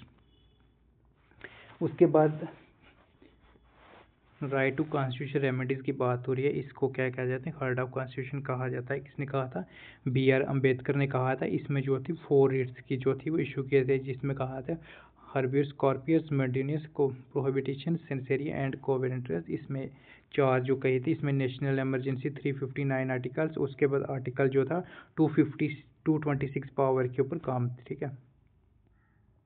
अगर हम बात करें हर्बियस कॉर्पस की बात करें, टू हैव द बॉडीज, इसमें कहा जाता है to produce detained person examined legacy, not issue if detention is lawful by competition courts और आउटसाइड जस्टिस। उसके बाद मोमेंटिज्म की बात करें कि वही कमांड्स की बात हो रही है, इसमें कहा गया था कि डायरेक्ट जो है public official body to perform duties. इसमें no against any private individual, president, governor और डिस्ट्रिक्ट ड्यूटीज। उसके बाद प्रोहिबिशन की बात करें, टू फॉरबिड, इसमें कहा गया था कि stop lowers court tribunals from executing judiciary. उसमें कहा गया था कि ओनली अगेंस्ट जुडिशरी का से जुडिशरी बॉडीज। उसके बाद कहा था स्टेरियो की बात करें, टू बी सर्टिफाइड, उसमें quash orders of law court tribunals, उसमें ओनली जुडिशरी का सी judiciary authority issue after final order. और उसके बाद क्यों की बात करें लास्ट की, तो इसमें कह सकते हैं बाय व्हाट अथॉरिटी जो रिचेक कर रहा था claims and public officer, only जो था substantive public officer can not be misted private officer. अगर हम समरीज की बात करें तो उसमें कह सकते हैं 23-24 जो था प्रोटेक्ट कर रहा था अगेंस्ट एक्सप्लॉयटेशन चाइल्ड, 25 से 28 प्रोटेक्ट रीजन फ्रीडम्स, 29 से 30 जो थे protect culture freedoms religion minority, और 32 था वो क्या था रेमेडीज़ के ऊपर बात हो रही थी। अगर 33 की बात करें, इसमें किसके ऊपर था, आर्म फोर्स फंडामेंटल राइट की बात हो रही है। आर्म 33 जो था पार्लियामेंट को रिस्ट्रिक्ट कर रहा था, सस्पेंड कर रहा था fundamental right for members of armed force, paramilitary force, उसके बाद police force, integrated intelligence agency, उसके बाद अदर्स एनोक्लियर फोर्स की बात हो रही है। इसका पर्पज़ ये था कि इंश्योर करना, डिसिप्लिन की बात हो रही है, डिस्चार्ज ड्यूटीज़ इन फोर्स। इसके बाद की पॉइंट्स की बात करें तो इसमें बात कर सकते हैं पार्लियामेंट नॉट स्टेट के का legislator can makes law under article 33 की बात हो रही है। अगर एग्जाम्पल की बात करें तो इसमें जो था आर्म एक्ट 1950 में बना था, नेवी एक्ट 1950 में, एयर एक्ट जो था 1950 में, पुलिस फोर्स था, रिस्ट्रिक्ट ऑफ राइट 1996, उसमें बॉर्डर सिक्योरिटी एक्ट की बात हो रही है। अगर हम बात करें आर्टिकल 34 की बात करें, मार्शल एंड फंडामेंटल राइट की बात करें, इसमें restrict fundamental rights when martial law is in force. उसके बाद बता रहे थे कैसे मतलब मार्शल लॉ जब हो जाए तो उसके ऊपर कैसे फंडामेंटल राइट्स को बचाना है। तो ये इसका स्कोप आप देख सकते हैं। Martial law versus national emergency की बात करें, स्कोप यह था कि only fundamental right plus state centres parliament tenure की बात करें, government suspend civil government ordinary courts, इसमें गवर्नमेंट जो थी कोर्ट कंटिन्यूज। इसमें ग्राउंड की बात करें, breakdowns law orders, war extension aggression arm revolution की बात करें, एरिया की बात करें specific area, whole countries are part. Constitution provision की बात करें, इम्प्लीमेंट आर्टिकल 34, एक्सप्लेंट की बात करें आर्टिकल 352। उसके बाद आर्टिकल 35 की बात करें, इसमें ये था कि लॉ रिलेटिंग फंडामेंटल राइट्स, इसमें कह सकते हैं रेजिडेंट रिक्वायरमेंट्स की बात हो रही है, एम्पावरमेंट कोड की बात हो रही है, रिस्ट्रिक्ट्स आर्म फोर्स, उसके बाद इमिडीज की बात हो रही है।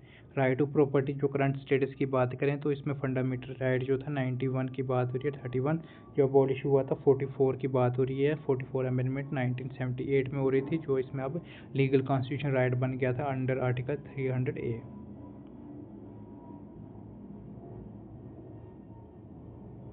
अगर हम बात करें एक्सप्लिमेंटेशन ऑफ फंडामेंटल राइट 31A की बात करें, ये प्रोटेक्ट कर रहा था land reforms, industry and commerce की बात हो रही है, 1B जो था वो 9 शेड्यूल को प्रोटेक्ट कर रहा था, जिसमें केशवानंदी भारती केस की बात करें जो वायलेट हुआ था, शेड्यूल वायलेट बेसिक स्ट्रक्चर। उसके बाद IER जो कलखा ने 2007 में जो था, नो ब्लैंकेट इम्प्यूनिटीज़। उसके बाद जुडिशरी रिव्यू की बात हो रही थी। उसके बाद आर्टिकल्स की बात करें 31C की बात करें, ये प्रोटेक्ट कर रहा था इम्प्लीमेंटेशंस डायरेक्टिव प्रिंसिपल, जिसमें सोशलिस्ट पॉलिसी अगर हम बात करें एक्सपेंड कर रहा था। 42 अमेंडमेंट्स मैनुअरियास मिल्स 1980 की बात हो रही है।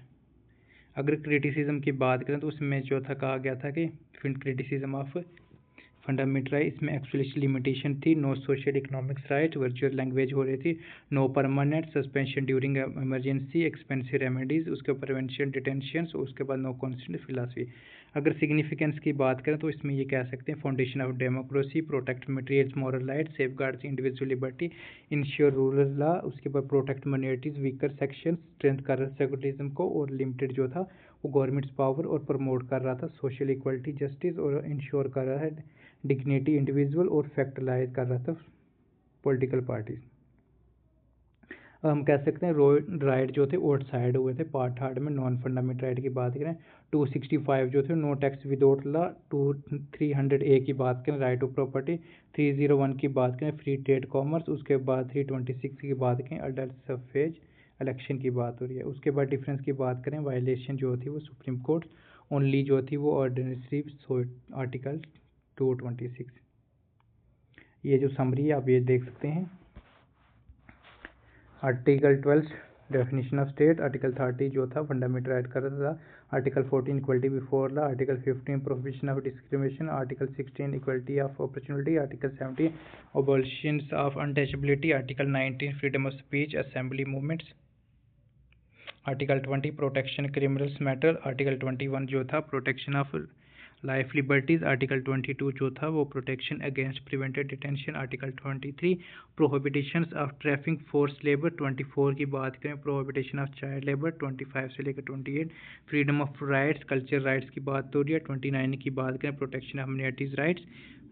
उसके बाद आर्टिकल 31A की बात करें तो उसमें था exploitation rights of land reform directive principle, 32 की बात करें इन्फोर्समेंट ऑफ राइट्स, उसके बाद 33 की बात करें parliament can restrict right of force, 34 की बात करें रिस्ट्रिक्शन अंडर मार्शल लॉ, 35 की बात करें parliaments makings powers right enforcement. ये जो था हमारा आर्टिकल मतलब फंडामेंटल राइट का टॉपिक जो कंप्लीट हो गया है। नेक्स्ट हमारा टॉपिक है directive principles of state policy, जिसको हम कहते हैं DPSP। ठीक है, ये लोकेशन हम बात करें कॉन्स्टिट्यूशन की पार्ट 4 था, इसमें आर्टिकल 36 से लेके 51 की बात हो रही है। और ये कहाँ से लिया गया था? आयरिश कॉन्स्टिट्यूशन 1937 में इट सेल्फ इन्फ्लुएंस हुआ था स्पेनिश कॉन्स्टिट्यूशन में। इसमें BR अम्बेडकर जो थे वो मतलब कॉल्ड का था novel features of Indian constitution. ये टूगेदर हुआ था with fundamental rights they forms, इसको कहा गया था 16 फिलासफी कॉन्स्टिट्यूशन। और उसके बाद ग्रेवियन एस्टी ने कहा था directive principle and fundamental rights are science of constitution.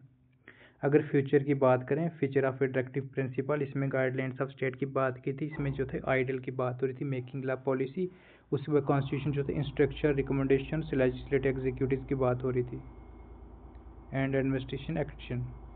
अगर हम बात करें इसके डेफिनेशन की, स्टेट जो था आर्टिकल 36 की बात है, इसमें सेंट्रल और स्टेट गवर्नमेंट्स की बात है, लोकल अथॉरिटी और पब्लिक अथॉरिटी। उसमें हिस्टोरिकल बैकग्राउंड की बात करें instrument of institution governments of India act 1935। उसमें BR अम्बेडकर की बात करें तो उसमें कह सकते हैं modern version of instruments given to governors generals and colonial governors. अगर पर्पज़ की बात करें इसमें इकोनॉमिक सोशल पॉलिटिकल प्रोग्राम की बात हो रही है। उसके बाद एम्स की बात करें जस्टिस लिबर्टी इक्वलिटी और फ्रेटर्निटी की बात हो रही है, प्रेम्बल्स आइडिया। उसके बाद प्रमोट कर रहा था वेलफेयर स्टेट, जिसमें रिप्लेस कर रहा था कॉलोनिकल पॉलिस स्टेट माइंडसेट की बात हो रही थी। उसके बाद नॉन जस्टिसेबल नेचर की बात करें फंडामेंटल राइट जो थी वो क्या कर रही थी governance duty of states apply them. उसके बाद जो हेल्प कर रहा था रीजनेबल्स लॉ 14 से लेकर 19 तक थी। अगर क्लासिफिकेशन की बात करें प्रिंसिपल की तो उसके नो एक्सप्लेट क्लासिफिकेशन 3 ग्रुप्स की बात हो रही है। सोशलिस्ट प्रिंसिपल्स, सोशलिस्ट प्रिंसिपल में रिफ्लेक्ट जो कर रहा है सोशलिज्म। इसमें इकोनॉमिक सोशल जस्टिस की बात है, इसमें की आर्टिकल्स की बात करें 38, 39, 39A, 41, 42, 43, 43A 47, इसमें ये हाईलाइट की बात करें, इसमें प्रमोट कर रहा था social justice and reduce inequality, right to educates, livelihoods, equitable distribution of resources, इसमें इक्वल पे हो रहा था, हेल्थ की बात और सेफ्टी की और वर्कर चाइल्ड की बात हुई और ये प्रमोट कर रहा था legal aids, public assistance, right to work, institution, education और ह्यूमन जो थे वो क्या कर रहे थे, materials, reliefs, wage workers, participation in management. अगर गांधीयन प्रिंसिपल की बात करें, ये बेस था किसके ऊपर, गांधीयन आइडियोलॉजी के ऊपर। इसके ऊपर हम बात करें कि आर्टिकल 14, आर्टिकल 43, 43B, 46, 47 और 48। अगर की हाईलाइट की बात करें, पंचायत इलेक्शन की बात हो रही, यूनिटी ऑफ सेल्फ गवर्नमेंट, उसके बाद प्रमोट कर रहा था कॉटेज इंडस्ट्रीज, कोऑपरेटिव सोसाइटी, उसके बाद अपलिफ्ट की बात करें SC और ST को और वीकर सेक्शन को कर रहा था। अगर प्रोहिबिटेशन की बात की, इंटॉक्सिकेशन ड्रग्स की बात इसमें प्रोटेक्ट कर रहा था, इम्प्रूव कैटल ब्रीड्स। उसके बाद थर्ड की बात करें, लिबरल इंटेलेक्चुअल प्रिंसिपल की बात करें, ये लिबरलिज्म की बात हो रही है, आप पॉलिटिकल थ्योरी में ये चीज़ पढ़ चुके हैं, जिसमें पॉजिटिव और नेगेटिव लिबरलिज्म की बात है। इसमें जो हम कह सकते हैं इंडिविजुअल राइट और मॉडर्न गवर्नेंस की बात करें, अगर इसमें आर्टिकल्स की बात करें 44, 45, 48A, 49 और 51 की बात, 50 और 51 की बात हो रही है, जिसमें की हाईलाइट की बात करें यूनिफॉर्म UCC की बात हो रही है, यूनिफॉर्म सिविल कोड्स, उसके बाद early child cares education up to 6 years, उसके बाद modern scientific agriculture and animals husbandries, उसके बाद environments, forest, wildlife protection की बात हो रही है, उसमें प्रोटेक्ट कर रहा था मोमेंटम्स एंड हिस्टोरिकल साइट्स, उसके बाद ये कर रहा था separation of the judiciary from executive. उसके बाद 7th की बात करें तो उसमें ये क्या था, प्रमोट कर रहा था इंटरनेशनल स्पेस सिक्योरिटीज। अगर की बात करें न्यू डायरेक्टिव प्रिंसिपल अमेंडमेंट की बात करें, 42 अमेंडमेंट हुआ था 1976 में, इसमें आर्टिकल 39 जो था child development, 39A legal free legal aids, 43A की बात करें वर्कर पार्टिसिपेशन, 48A की बात करें इन्वायरमेंट। अगर 44 की बात करें तो इसमें था 1978 में आर्टिकल 38 रिड्यूस इनइक्वालिटी की बात हो रही थी, आर्टिकल जो था अमेंडमेंट 86 अमेंडमेंट 2002 की बात करें, आर्टिकल 45 में early childhood cares, no fundamental right under 21A की बात हो रही है। अगर 95 अमेंडमेंट की बात करें 2011, इसमें आर्टिकल 43B था, इसमें प्रमोट कर रहा था डेमोक्रेटिक प्रोफेशनल्स और उसके बाद कोऑपरेटिव सोसाइटी की बात हो रही थी। अगर सैंक्शन की बात करें तो इसमें यह कहा गया था कि sanction reason for non justiciables limited financial resource, इसमें कह सकते हैं डाइवर्सिटी बैकवर्डनेस इन कंट्रीज। उसके बाद फ्लेक्सिबल की बात हो रही है, उसके बाद पॉलिटिकल फोर्स की बात करें 37 की बात हो रही है, इसमें BR अम्बेडकर इग्नोरिंग कर रहा था DPSP गवर्नेंस ऑफ इलेक्शन, ठीक है। अगर डिफरेंस की बात करें फंडामेंटल राइट्स और डायरेक्टिव प्रिंसिपल में, इसमें नेचर की आप देख सकते हैं, negative prohibit states from doing certain things, इसमें positive require state to do certain things. Justiciable की बात करें, justiciable legal enforcement, non justiciables non enforcement by courts. Aims की बात करें पॉलिटिकल डेमोक्रेसी, इसके बाद करें सोशल इकोनॉमिक डेमोक्रेसी। सेंशन की बात करें लीगल्स और मॉरल राइट की बात हो रही है।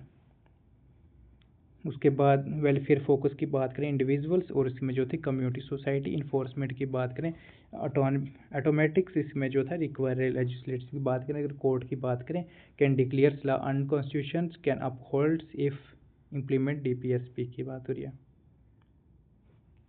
अगर क्रिटिसिज्म की बात करें नो लीगल फोर्स की बात हो रही है। उसके बाद इलॉजिकल अरेंजमेंट, कंजर्वेटिज्म थी, और उसके बाद पोटेंशियल कॉन्स्टिट्यूशन कॉन्फ्लिक्ट की बात हो रही है, जिसमें centre versus state, presidents versus PM, governor versus chief ministers.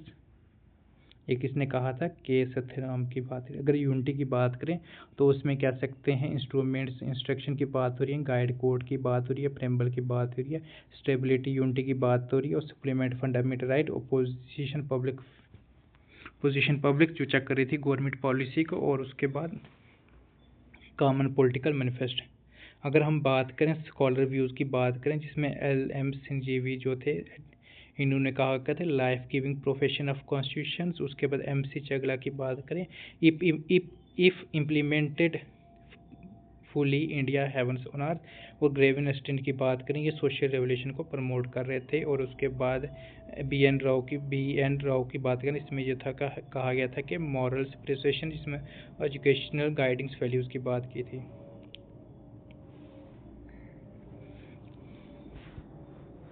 अगर कह सकते हैं conflict between fundamental and right and directive principal की बात करें, तो उसमें ये कह सकते हैं कि फंडामेंटल जस्टिफिएबल इन्फोर्समेंट और डायरेक्टिव प्रिंसिपल जो था नॉन जस्टिफिएबल से दो can not be force in court but state can moral obligation to implement. Article 37 की बात करें, जो हम कह सकते हैं चमकन जो थे टर्जन्स केस जो था 1951 में जो था सुप्रीम कोर्ट ने रूल किया था, if there is no conflict between fundamental rights and DPSP जो था फंडामेंटल राइट प्रिविलेज। उसके बाद DPSP जो था subordinate to fundamental right, parliament can amendment fundamental right to implement DPSP। इसमें कौन से बात हो रही है, फर्स्ट, फोर्थ एंड 17 अमेंडमेंट की बात करें। उसके बाद ना बात करें गोलंथा केस की बात करें 1967 की बात करें, जिसमें जो सुप्रीम कोर्ट ने पार्लियामेंट को can not be amend fundamental right they are sacrosanct की बात रिजल्ट जो fundamental right can not be change to implement DPSP की बात करें। अगर उसके बात करें 24 से लेकर 25 अमेंडमेंट की बात करें, 1971 की बात करें 24 अमेंडमेंट जो था can amendment fundamental right through constitution amendment. और उसके बाद 25 की बात करें जो एडेड हुआ था 31C में, जो प्रोटेक्ट कर रहा था किसको, इम्प्लीमेंटेशन ऑफ DPSP की बात हो रही है। जो स्पेशली जो आर्टिकल किसकी बात हो रही है, 39C की बात हो रही है, जो स्ट्रक कर रहा था, वायलेशन हो रही थी किसकी, फंडामेंटल राइट की, जो आर्टिकल 14 1931 की बात है। उसके बाद हम बात करें फोर्थ की बात करें, केशवानंदी भारती केस जो हुआ था 1973 में, जिसमें सुप्रीम कोर्ट ने स्ट्रक किया था सेकंड पार्ट ऑफ आर्टिकल 3 की बात हो रही है, सी की बात, जो प्रिवेंट कर रहा था जुडिशरी रिव्यू को। और जो फर्स्ट पार्ट जो था 31C का, जो प्रोटेक्ट कर रहा था DPSP को कर रहा था, ठीक है। 42 अमेंडमेंट्स जो हो रहा है वो किसको 1976 में हुआ था, इसमें एक्सटेंड किया था 31C को, और जो कवर किया था ऑल DPSP को और सुप्रीम ओवर फंडामेंटल राइट्स। उसके बाद हम कह सकते हैं मनीवीरा जो केस हुआ था 1980 में, जो सुप्रीम कोर्ट ने डिक्लेयर किया था एक्सटेंशन, उसको अनकॉन्स्टिट्यूशनल कहा गया था और रिस्टोर किया था फंडामेंटल राइट सुप्रीमेंसी की बात हो रही है। अगर हम बात करें बेसिक्स प्रिंसिपल की, तो इसमें ये कहते हैं फंडामेंटल एंड DPSP जो थे वो 2 व्हील्स चेयर्स थे। उसमें ये कहते हैं both need balance with constitution harmony, parliament can amendment fundamental right to implement DPSP but can not destroy basic structure, ठीक। तो पार्लियामेंट जो थी वो क्या कर रही थी, वो डिस्ट्रॉय नहीं कर सकती थी फंडामेंटल राइट्स को, बट वो इम्प्लीमेंट कर सकती थी। तो उसके बाद हम कह सकते हैं इम्प्लीमेंटेशन ऑफ डायरेक्टिव प्रिंसिपल की बात करें, सिंस 1950 की बात हो रही है, जिसमें सेंटर स्टेट जो थे इंप्लीमेंट हुए थे, DPSP की बात हो रही है, जिसमें सबसे पहले देख सकते हैं प्लानिंग डेवलपमेंट की बात हो रही है, जिसमें आप कह सकते हैं प्लानिंग कमीशन 1950 की, और रिप्लेस हुआ था नीति आयोग 2015 की, और 5 ईयर जो एम हुआ था social economic justice, land reforms जिसमें अबॉलिशन हुआ था, जिसमें जमींदार जागीरदार टेंडेंसी रिफॉर्म्स, उसके बाद लैंड सीलिंग्स, और उसके बाद प्रमोशन किया था कोऑपरेटिव फार्मिंग। अगर लेबर वेलफेयर की बात करें, जिसमें मिनिमम वेज की बात हुई थी 1948 की बात हो रही है, पेमेंट्स ऑफ वेज एक्ट 1936 की, कॉन्ट्रैक्ट लेबर एक्ट हुआ था 1970 की, और चाइल्ड लेबर प्रोहिबिशन की बात करें 1986 की बात करें, और प्रोहिबिशन जो चाइल्ड का हुआ था 2006 की बात हो रही है, रिमेनिंग लॉ 2016। अगर 4 की बात करें वुमेन वेलफेयर, जो इसमें 1961 1976 की बात, इकोनॉमिक्स मेजर की बात हो रही है, लीगल एड जस्टिस की बात हो रही है, कॉटेज स्मॉल केयर इंडस्ट्री की, रूरल डेवलपमेंट्स की। उसके बाद इन्वायरमेंट वाइल्ड लाइफ की बात करें, जिसमें आप वाइल्ड लाइफ प्रोटेक्शन की बात कर सकते हैं, फॉरेस्ट कन्वेंशन की बात कर सकते हैं, वाटर एयर एक्ट की बात कर सकते हैं, नेशनल फॉरेस्ट पॉलिसी की बात कर सकते हैं, एग्रीकल्चर एनिमल हस्बेंड्री की बात हो रही है। उसके बाद आप पंचायत राज की बात कर सकते हैं, 73 अमेंडमेंट्स की बात हो रही है, ठीक है। उसके बाद सोशल जस्टिस की बात करें, जिसमें reservation SC and ST OBC EWS की बात हो रही है। उसके बाद जुडिशरी रिफॉर्म की बात हो रही है, कल्चर हेरिटेज की बात हो रही है, हेल्थ की हो रही है। उसके बाद अदर मेजर की बात करें, कॉ प्रोटेक्शन लॉ की बात हो रही है, ओल्ड एज पेंशन स्कीम्स वगैरह की हो रही है। उसके बाद चैलेंज की आप कह सकते हैं, जिसमें limited financial resource, social economic inequality, population pressure, centre state conflicts. इसमें हम कह सकते हैं डायरेक्टिव जो आउटसाइड जो पार्ट 4 थे, इसमें कह सकते हैं आर्टिकल 335, जिसमें ST और SC जो क्लेम कर रहे थे इन सर्विस। 350A की बात करें, इंस्ट्रक्शन मदर टंग इन लिंग्विस्टिक माइनॉरिटीज़। उसके बाद 351 की बात करें, development and promotion of Hindi language. तो उसके बाद हम कह सकते हैं जो आर्टिकल्स हैं ये आप याद कर सकते हैं। 36 जो था वो डेफिनेशन ऑफ स्टेट की बात कर रहे हैं। 37 जो है एप्लीकेशन सब पार्ट फोर्थ प्रिंसिपल की, और उसके बाद आर्टिकल 38 की बात करें प्रमोट सोशल वेलफेयर कर रहा था। उस 39 की बात करें policy principles float principle to be followed. 39 की बात करें equal justice and free legal aid. 40 की बात करें ऑर्गेनाइजेशन ऑफ विलेज पंचायत। 41 की बात करें right to work education public assistance. 42 की बात करें justice condition of work minority relief. उसके बाद 43 की बात करें लिविंग वेज वेलफेयर की बात हो रही है। 43A की बात करें इसमें वर्कर पार्टिसिपेशन इन मैनेजमेंट। 44 की बात करें यूनिफॉर्म सिविल कोड्स। 45 की बात करें अर्ली चाइल्डहुड एजुकेशन। 46 की बात करें promotion of SC and ST weaker section. 47 की बात करें rise nutrition of living standard. उसके बाद एग्रीकल्चर एनिमल हस्बेंड्री ऑर्गेनाइजेशन। 48 की बात करें इन्वायरमेंट प्रोटेक्शन फॉरेस्ट। उसके बाद कह सकते हैं 49 की बात करें प्रोटेक्शन ऑफ मोमेंटम हेरिटेज। उसके बाद 50 की बात करें सेपरेशन फ्रॉम एग्जीक्यूटिव। और 51 की बात करें promotion of international peace and securities. तो अब नेक्स्ट जो है फंडामेंटल ड्यूटीज़ की हम बात करें तो उसमें आप ये देख सकते हैं फंडामेंटल ड्यूटीज़ कौन कौन सी है। Fundamental rights and duties are citizen in related but originally जो था इंडियन कॉन्स्टिट्यूशन फंडामेंटल राइट जो ड्यूटीज़ थी वो डायरेक्टिव प्रिंसिपल पार्ट फोर्थ में थी, और फंडामेंटल ड्यूटीज जो थी वो कब आई थी 1976 में 42 अमेंडमेंट्स में, और उसके बाद लेटर वन ड्यूटी एडेड जो हुई थी 2002 में हुई थी। और ये जो ड्यूटीज़ थी वो कहाँ से इंस्पायर हुई थी, रशिया से हुई थी, और ये मोस्ट डेमोक्रेटिक कंट्री थी जिसमें हम कह सकते हैं USA, कनाडा थी, फ्रांस थी, जर्मनी थी, ऑस्ट्रेलिया थी। और do not list citizens duties only Japan does. Socialist countries equal importance right duties की बात करें तो हम कह सकते हैं ये किसने कहा था, जो स्वर्ण सिंह कमेटी जी थी 1976 में जो फॉर्म्ड हुई थी ड्यूरिंग इंटरनल इमरजेंसी 1977 से लेके 1977 तक, ठीक 1975 से लेकर 1977, जो रिकमेंड कर रही थी फंडामेंटल ड्यूटी, और ये सब्जेक्ट तो मतलब कर रही सुजेस्ट कर रही थी, अवेयर कर रही थी रिस्पॉन्सिबिलिटी अलॉन्ग राइट्स। उसके बाद ये कह सकते थे कि गवर्नमेंट एक्सेप्ट कर रही थी, रिकमेंडेशन कर रही थी 42 अमेंडमेंट 1976, और ये कब था इंट्रोड्यूसिंग कर रही थी part 4A and article 51A की बात हो रही है। और इसमें जो था कमेटी जो थी 8 ड्यूटी थी इंप्लीमेंट हुआ था इंक्लूडिंग 10 ड्यूटीज़ की बात हो रही है। उसके बाद सम सजेशन नॉट एक्सेप्टेबल, और उसके बाद पेनल्टी जो थी वो नॉट कॉम्युनिस्ट, और उसके बाद ड्यूटी पे टैक्स की बात हो रही है।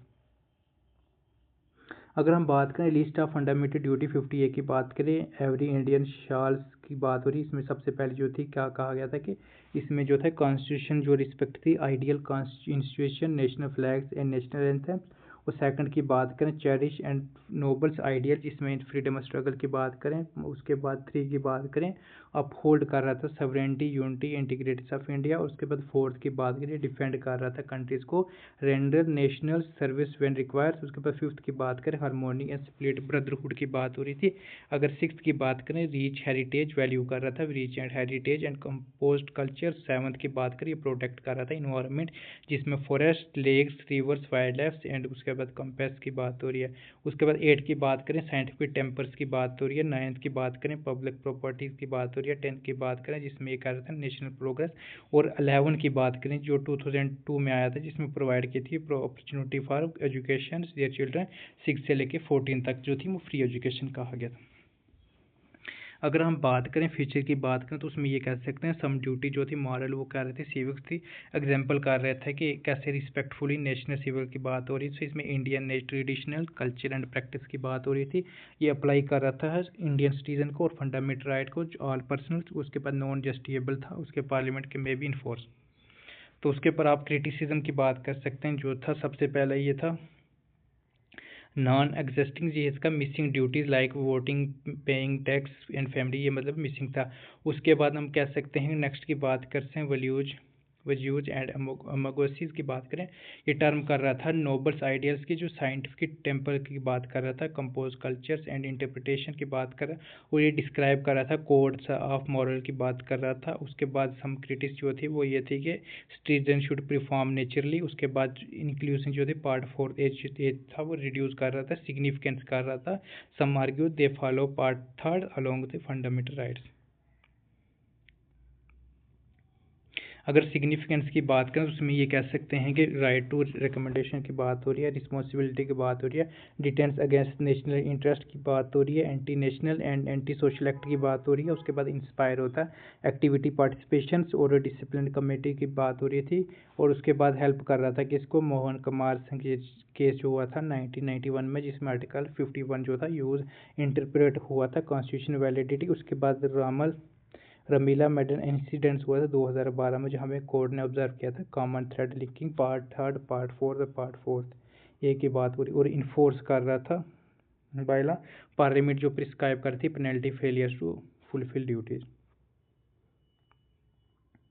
अगर उसके बाद हम कह सकते हैं ना हिस्टोरिकल जस्टिफिकेशन की बात करें, सबसे पहले जो थी IAR गोखले थी, जो थी लॉ मिनिस्टर थे, duty were included address non compares by sections sanction हुआ था, जिसमें ड्यूरिंग इमरजेंसी की बात हो रही है। इंदिरा गांधी के टाइम जो PM जो थे वो क्या कर रहे थे, प्रमोट कर रहे डेमोक्रेटिक बैलेंस की कर रहे थे। और उसके बाद रिस्पॉन्सिबिलिटी फॉर सच राइट्स की बात करें, उसके बाद जनता गवर्नमेंट जो थी पोस्ट इमरजेंसी में डिड नॉट रिमूव देम, और उसके बाद कॉन्स्टिट्यूशनल और नेसेसरी की बात करें।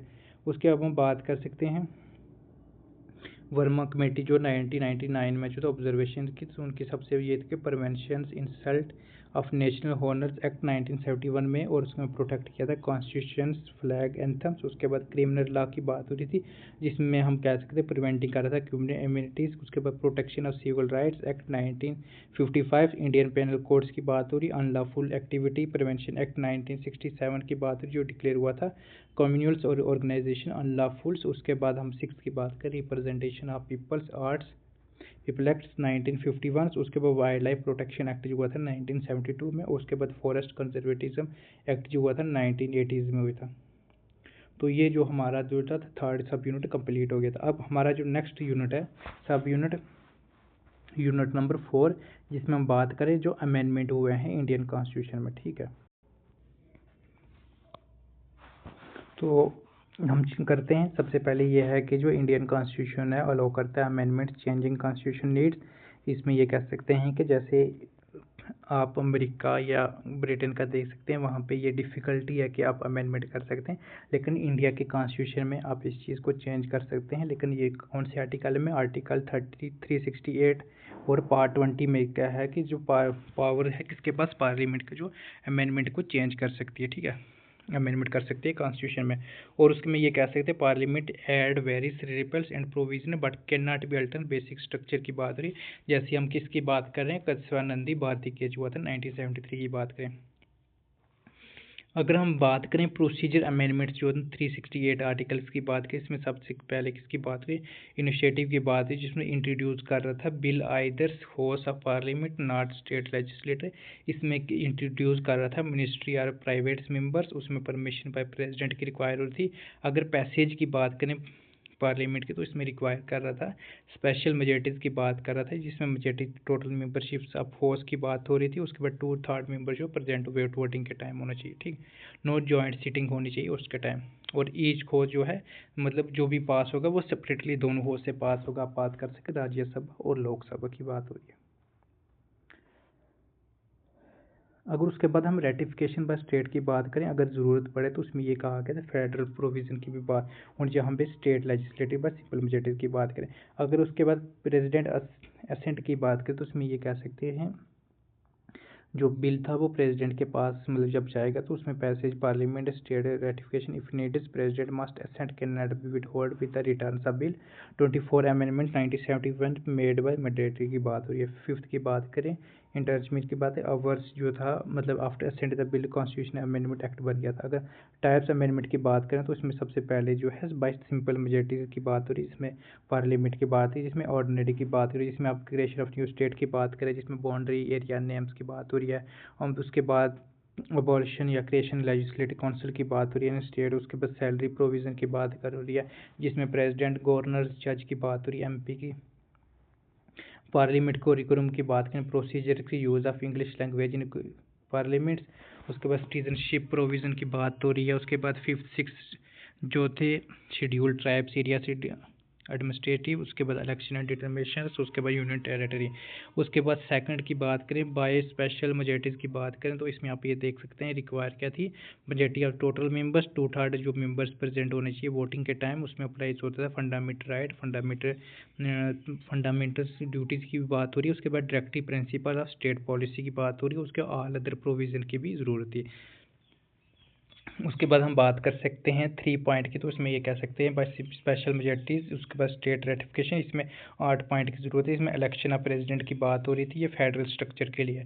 उसके बाद extension of union states executive power, supreme courts की बात हो रही है, हाई कोर्ट्स की। Distribution of legislative powers, good service tax council. उसके बाद लिस्ट ऑफ 7 शेड्यूल्स की बात हो रही है, representation of states in parliaments. उसके बाद आर्टिकल 368 की बात हो रही है जो रिक्वायर कर रहा था special majorities parliament ratification of state की बात करें। उसके बाद नो टाइम जो लिमिट था रेटिफिकेशन की बात हो रही है। उसके बाद तो क्रिटिसिज्म ये देख सकते हैं कि इसमें ये जो है no special bodies like constitution convention as USA. उसके बाद जो थी इंडस्ट्रियल पॉलिसी जो थी उसमें ये कहा गया था कि पार्लियामेंट्स को कैसे हम इसके ऊपर काम कर सकते हैं, मेजर अमेंडमेंट की बात हो रही है। उसके बाद नो टाइम फ्रेम की बात हो रही है, नो जॉइंट सिटिंग की बात हो रही है, प्रोविजन की भी बात हो रही है। उसके बाद सिग्निफिकेंट प्रोसीजर की बात करें तो इसमें यह था कि डिस्प्यूट क्रिटिसिज्म जो था वो सिंपल, बेस्ड एंड इफेक्टिव था, it can not be change की बात हो रही थी। उसके बाद केसी वेरी की बात करें, इसमें यह कहा गया था कि दो प्रोसीजर स्ट्राइक जो थे good balancing between flexible and rigidity की बात हो रही है। अगर हम बात करें जवाहरलाल नेहरू की बात करें कॉन्स्टिट्यूशन असेंबली की, तो उसने कहा था कि no constitution can be permanent, must be grow of a living nations. और बी आर अम्बेडकर की बात करें फसलाइज अमेंडमेंट्स जो थे वो उसमें हम कह सकते हैं ग्रेवियन अस्टीन ने कहा था कि डाइवर्स एंड कन्वेंस की able to meet changing up की बात हो रही है।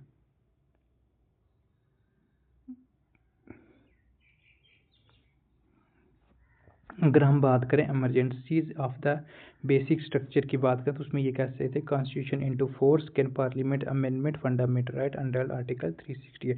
मीन्स ये है कि पार्लियामेंट जो है फंडामेंटल राइट के थ्रू आर्टिकल 368 के थ्रू क्या अमेंडमेंट कर सकती है। इसमें हम कह सकते हैं the issue reach the supreme court जो था लैंडमार्क केसेस जिसमें डॉक्ट्रिन बेसिक स्ट्रक्चर की बात हो रही थी। अगर उसके बाद हम बात कर सकते हैं जो कि जुडिशली की योग बात है इसमें जो थे शंकराचार्य प्रसाद केस था 1951 में जो चैलेंज हुआ था फर्स्ट अमेंडमेंट जो हुआ था 1951 में, जिसमें राइट टू प्रॉपर्टीज़ की बात की थी। Parliament can amendment fundamental right under article 368 की बात हमने कर ली, और लॉ जो था आर्टिकल 13 की जो प्रेफरेंस करा था नॉन कॉन्स्टिट्यूशन अमेंडमेंट का। उसके बाद संजय केस की जो था 1964 में, और रीफर्म्स होता है शंकरा प्रसाद प्रिंसिपल जो constitution amendment not law under article 13 की बात है। उसके गोलानाथ केस की बात करें 1967 में जो 17 अमेंडमेंट में हुआ था, और उसके बाद 24 अमेंडमेंट एक्ट की बात करें तो उसमें गोलानाथ केस की बात है आर्टिकल 13 से लेकर एंड आर्टिकल 368 की बात करें। उसके बाद केशवानंदी भारती केस की बात करें तो उसमें हम कह सकते हैं गोलानाथ जो था सुप्रीम जो था वो ओवर रूल्ड था, और गोलानाथ उसका अपहल्ड था 24 अमेंडमेंट को इंट्रोड्यूस किया था डॉक्ट्रिन्स ऑफ बेसिक स्ट्रक्चर, जिसमें पार्लियामेंट का एंड फंडामेंटल राइट्स जो था वो but can not B basic structure आपकी बात हो रही है। उसके बाद इंदिरा गांधी की बात करें तो उसमें 39 जो था अमेंडमेंट की बात हो रही थी, और उसके बाद जो था court can held violets basic structure. उसके बाद 42 की बात करें जो था 42 अमेंडमेंट 1976, इसमें यह कहा कि अटेम्प्ट करना ऑल जुडिशरी लिमिटेशन। पार्लियामेंट्स की बात हो रही है अनलिमिटेड अमेंडमेंट पावर्स। इसमें सुप्रीम कोर्ट की बात करें मेनवेरा जो थी मिल केस की बात हुई जिसमें जुडिशली रिव्यू बेसिक फीचर की बात करें। अगर उसके बाद करें 8 की बात करें 8 पॉइंट की, तो उसमें वुमेन रिजर्वेशन जो 1980 में हुआ था जिसमें बेसिक स्ट्रक्चर डॉक्ट्रिन की बात हुई थी, और ये अप्लाई हुआ था। अमेंडमेंट कब हुआ था 1973 केशवानंदी भारती की जजमेंट के टाइम।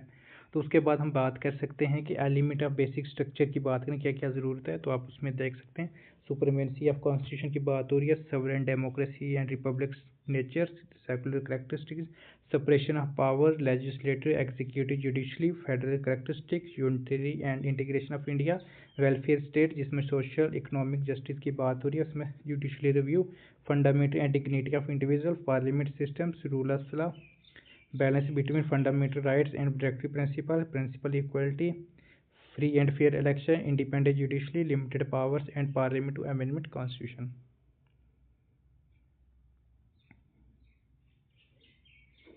और उसके बाद effective access to justice, principle underlying fundamental rights, उसके बाद पावर सुप्रीम कोर्ट जिसमें आर्टिकल 32, 136, उसके 141 और 142 के बाद उसमें पावर ऑफ हाई कोर्ट जिसमें आर्टिकल 226 एंड 227 की बात है।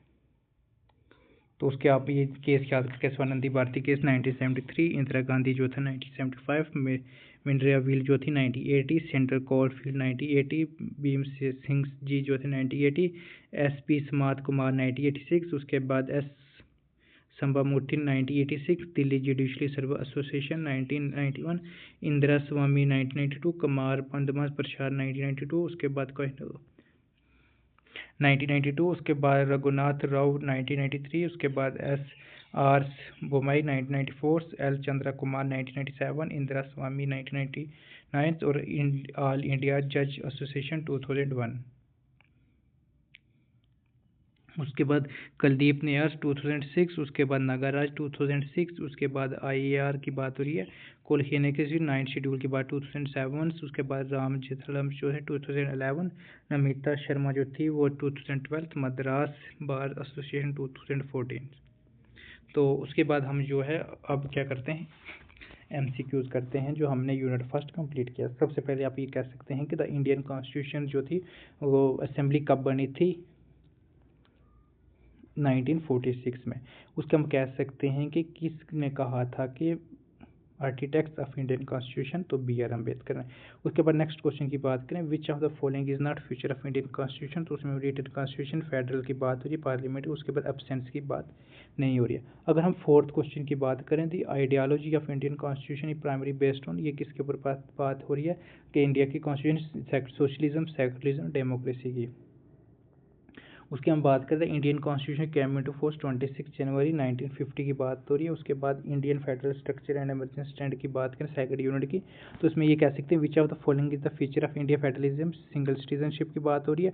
उसके बाद हम 7 शेड्यूल जो था कॉन्स्टिट्यूशन डील विद, उसमें किसकी बात हो रही है, division of powers between union and state, which amendment introduce cooperative federalism 73 and 74।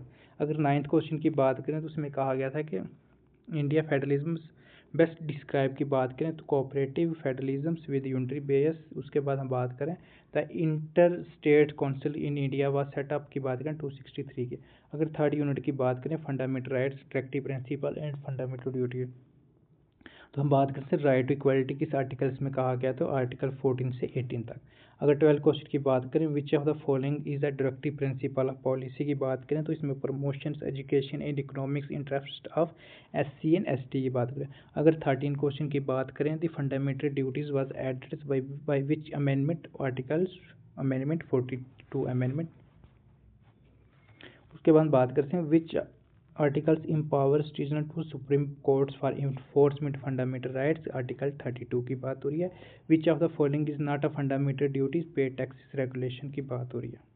अगर हम 16 क्वेश्चन की बात करें फोर्थ यूनिट की, amendments of constitution provision and procedure, article 368 का है procedure of amendment of constitution. 17 की बात करें, the constitution can amendment by simple majority, special majority, तो ये जो है सभी करता है। तो उसके बाद करते हैं इसका आंसर जो है ऑल ऑफ दीज। अगर नेक्स्ट क्वेश्चन की बात करें, which case establish basic structure doctrine, तो इसमें जो था केशवानंदी भारती केस की बात है। जो प्रेसिडेंट असेंट करता था वो mandatory for constitution amendment bill की बात हो रही है, ठीक है। अगर 20 क्वेश्चन की बात करें तो उसमें यह था कि which of the following can not be amendment if it violate basic structure की बात हो रही है, तो किसकी बात है, फंडामेंटल राइट को हम कभी भी जो है अमेंडमेंट नहीं कर सकते, ठीक है। तो ये जो हमारा फर्स्ट यूनिट था वो कंप्लीट हो चुका है। आप बताएं आपको क्लास कैसी लगी। अगर इसको आपकी PDF चाहिए तो मैं आफ्टर जो फोर्थ क्लास मतलब फोर्थ यूनिट कंप्लीट हो जाएंगे उसके बाद हम अपने टेलीग्राम चैनल पे शेयर कर देंगे, तो आप हमारा टेलीग्राम चैनल ज्वाइन कर सकते हैं। उसका नाम है पॉलिटिकल साइंस बाय शहबाज लक्की, ठीक है। आज के लिए इतना ही काफ़ी। ओके बाय, टेक केयर, अपना ख्याल रखें। और उसके बाद जो फ्लड्स वगैरह आ रहे हैं तो उससे दूर रहें, जो तवी के ब्रिज की तरफ ना जाएँ। तो आज के लिए इतना ही काफ़ी। Okay bye, have a nice day.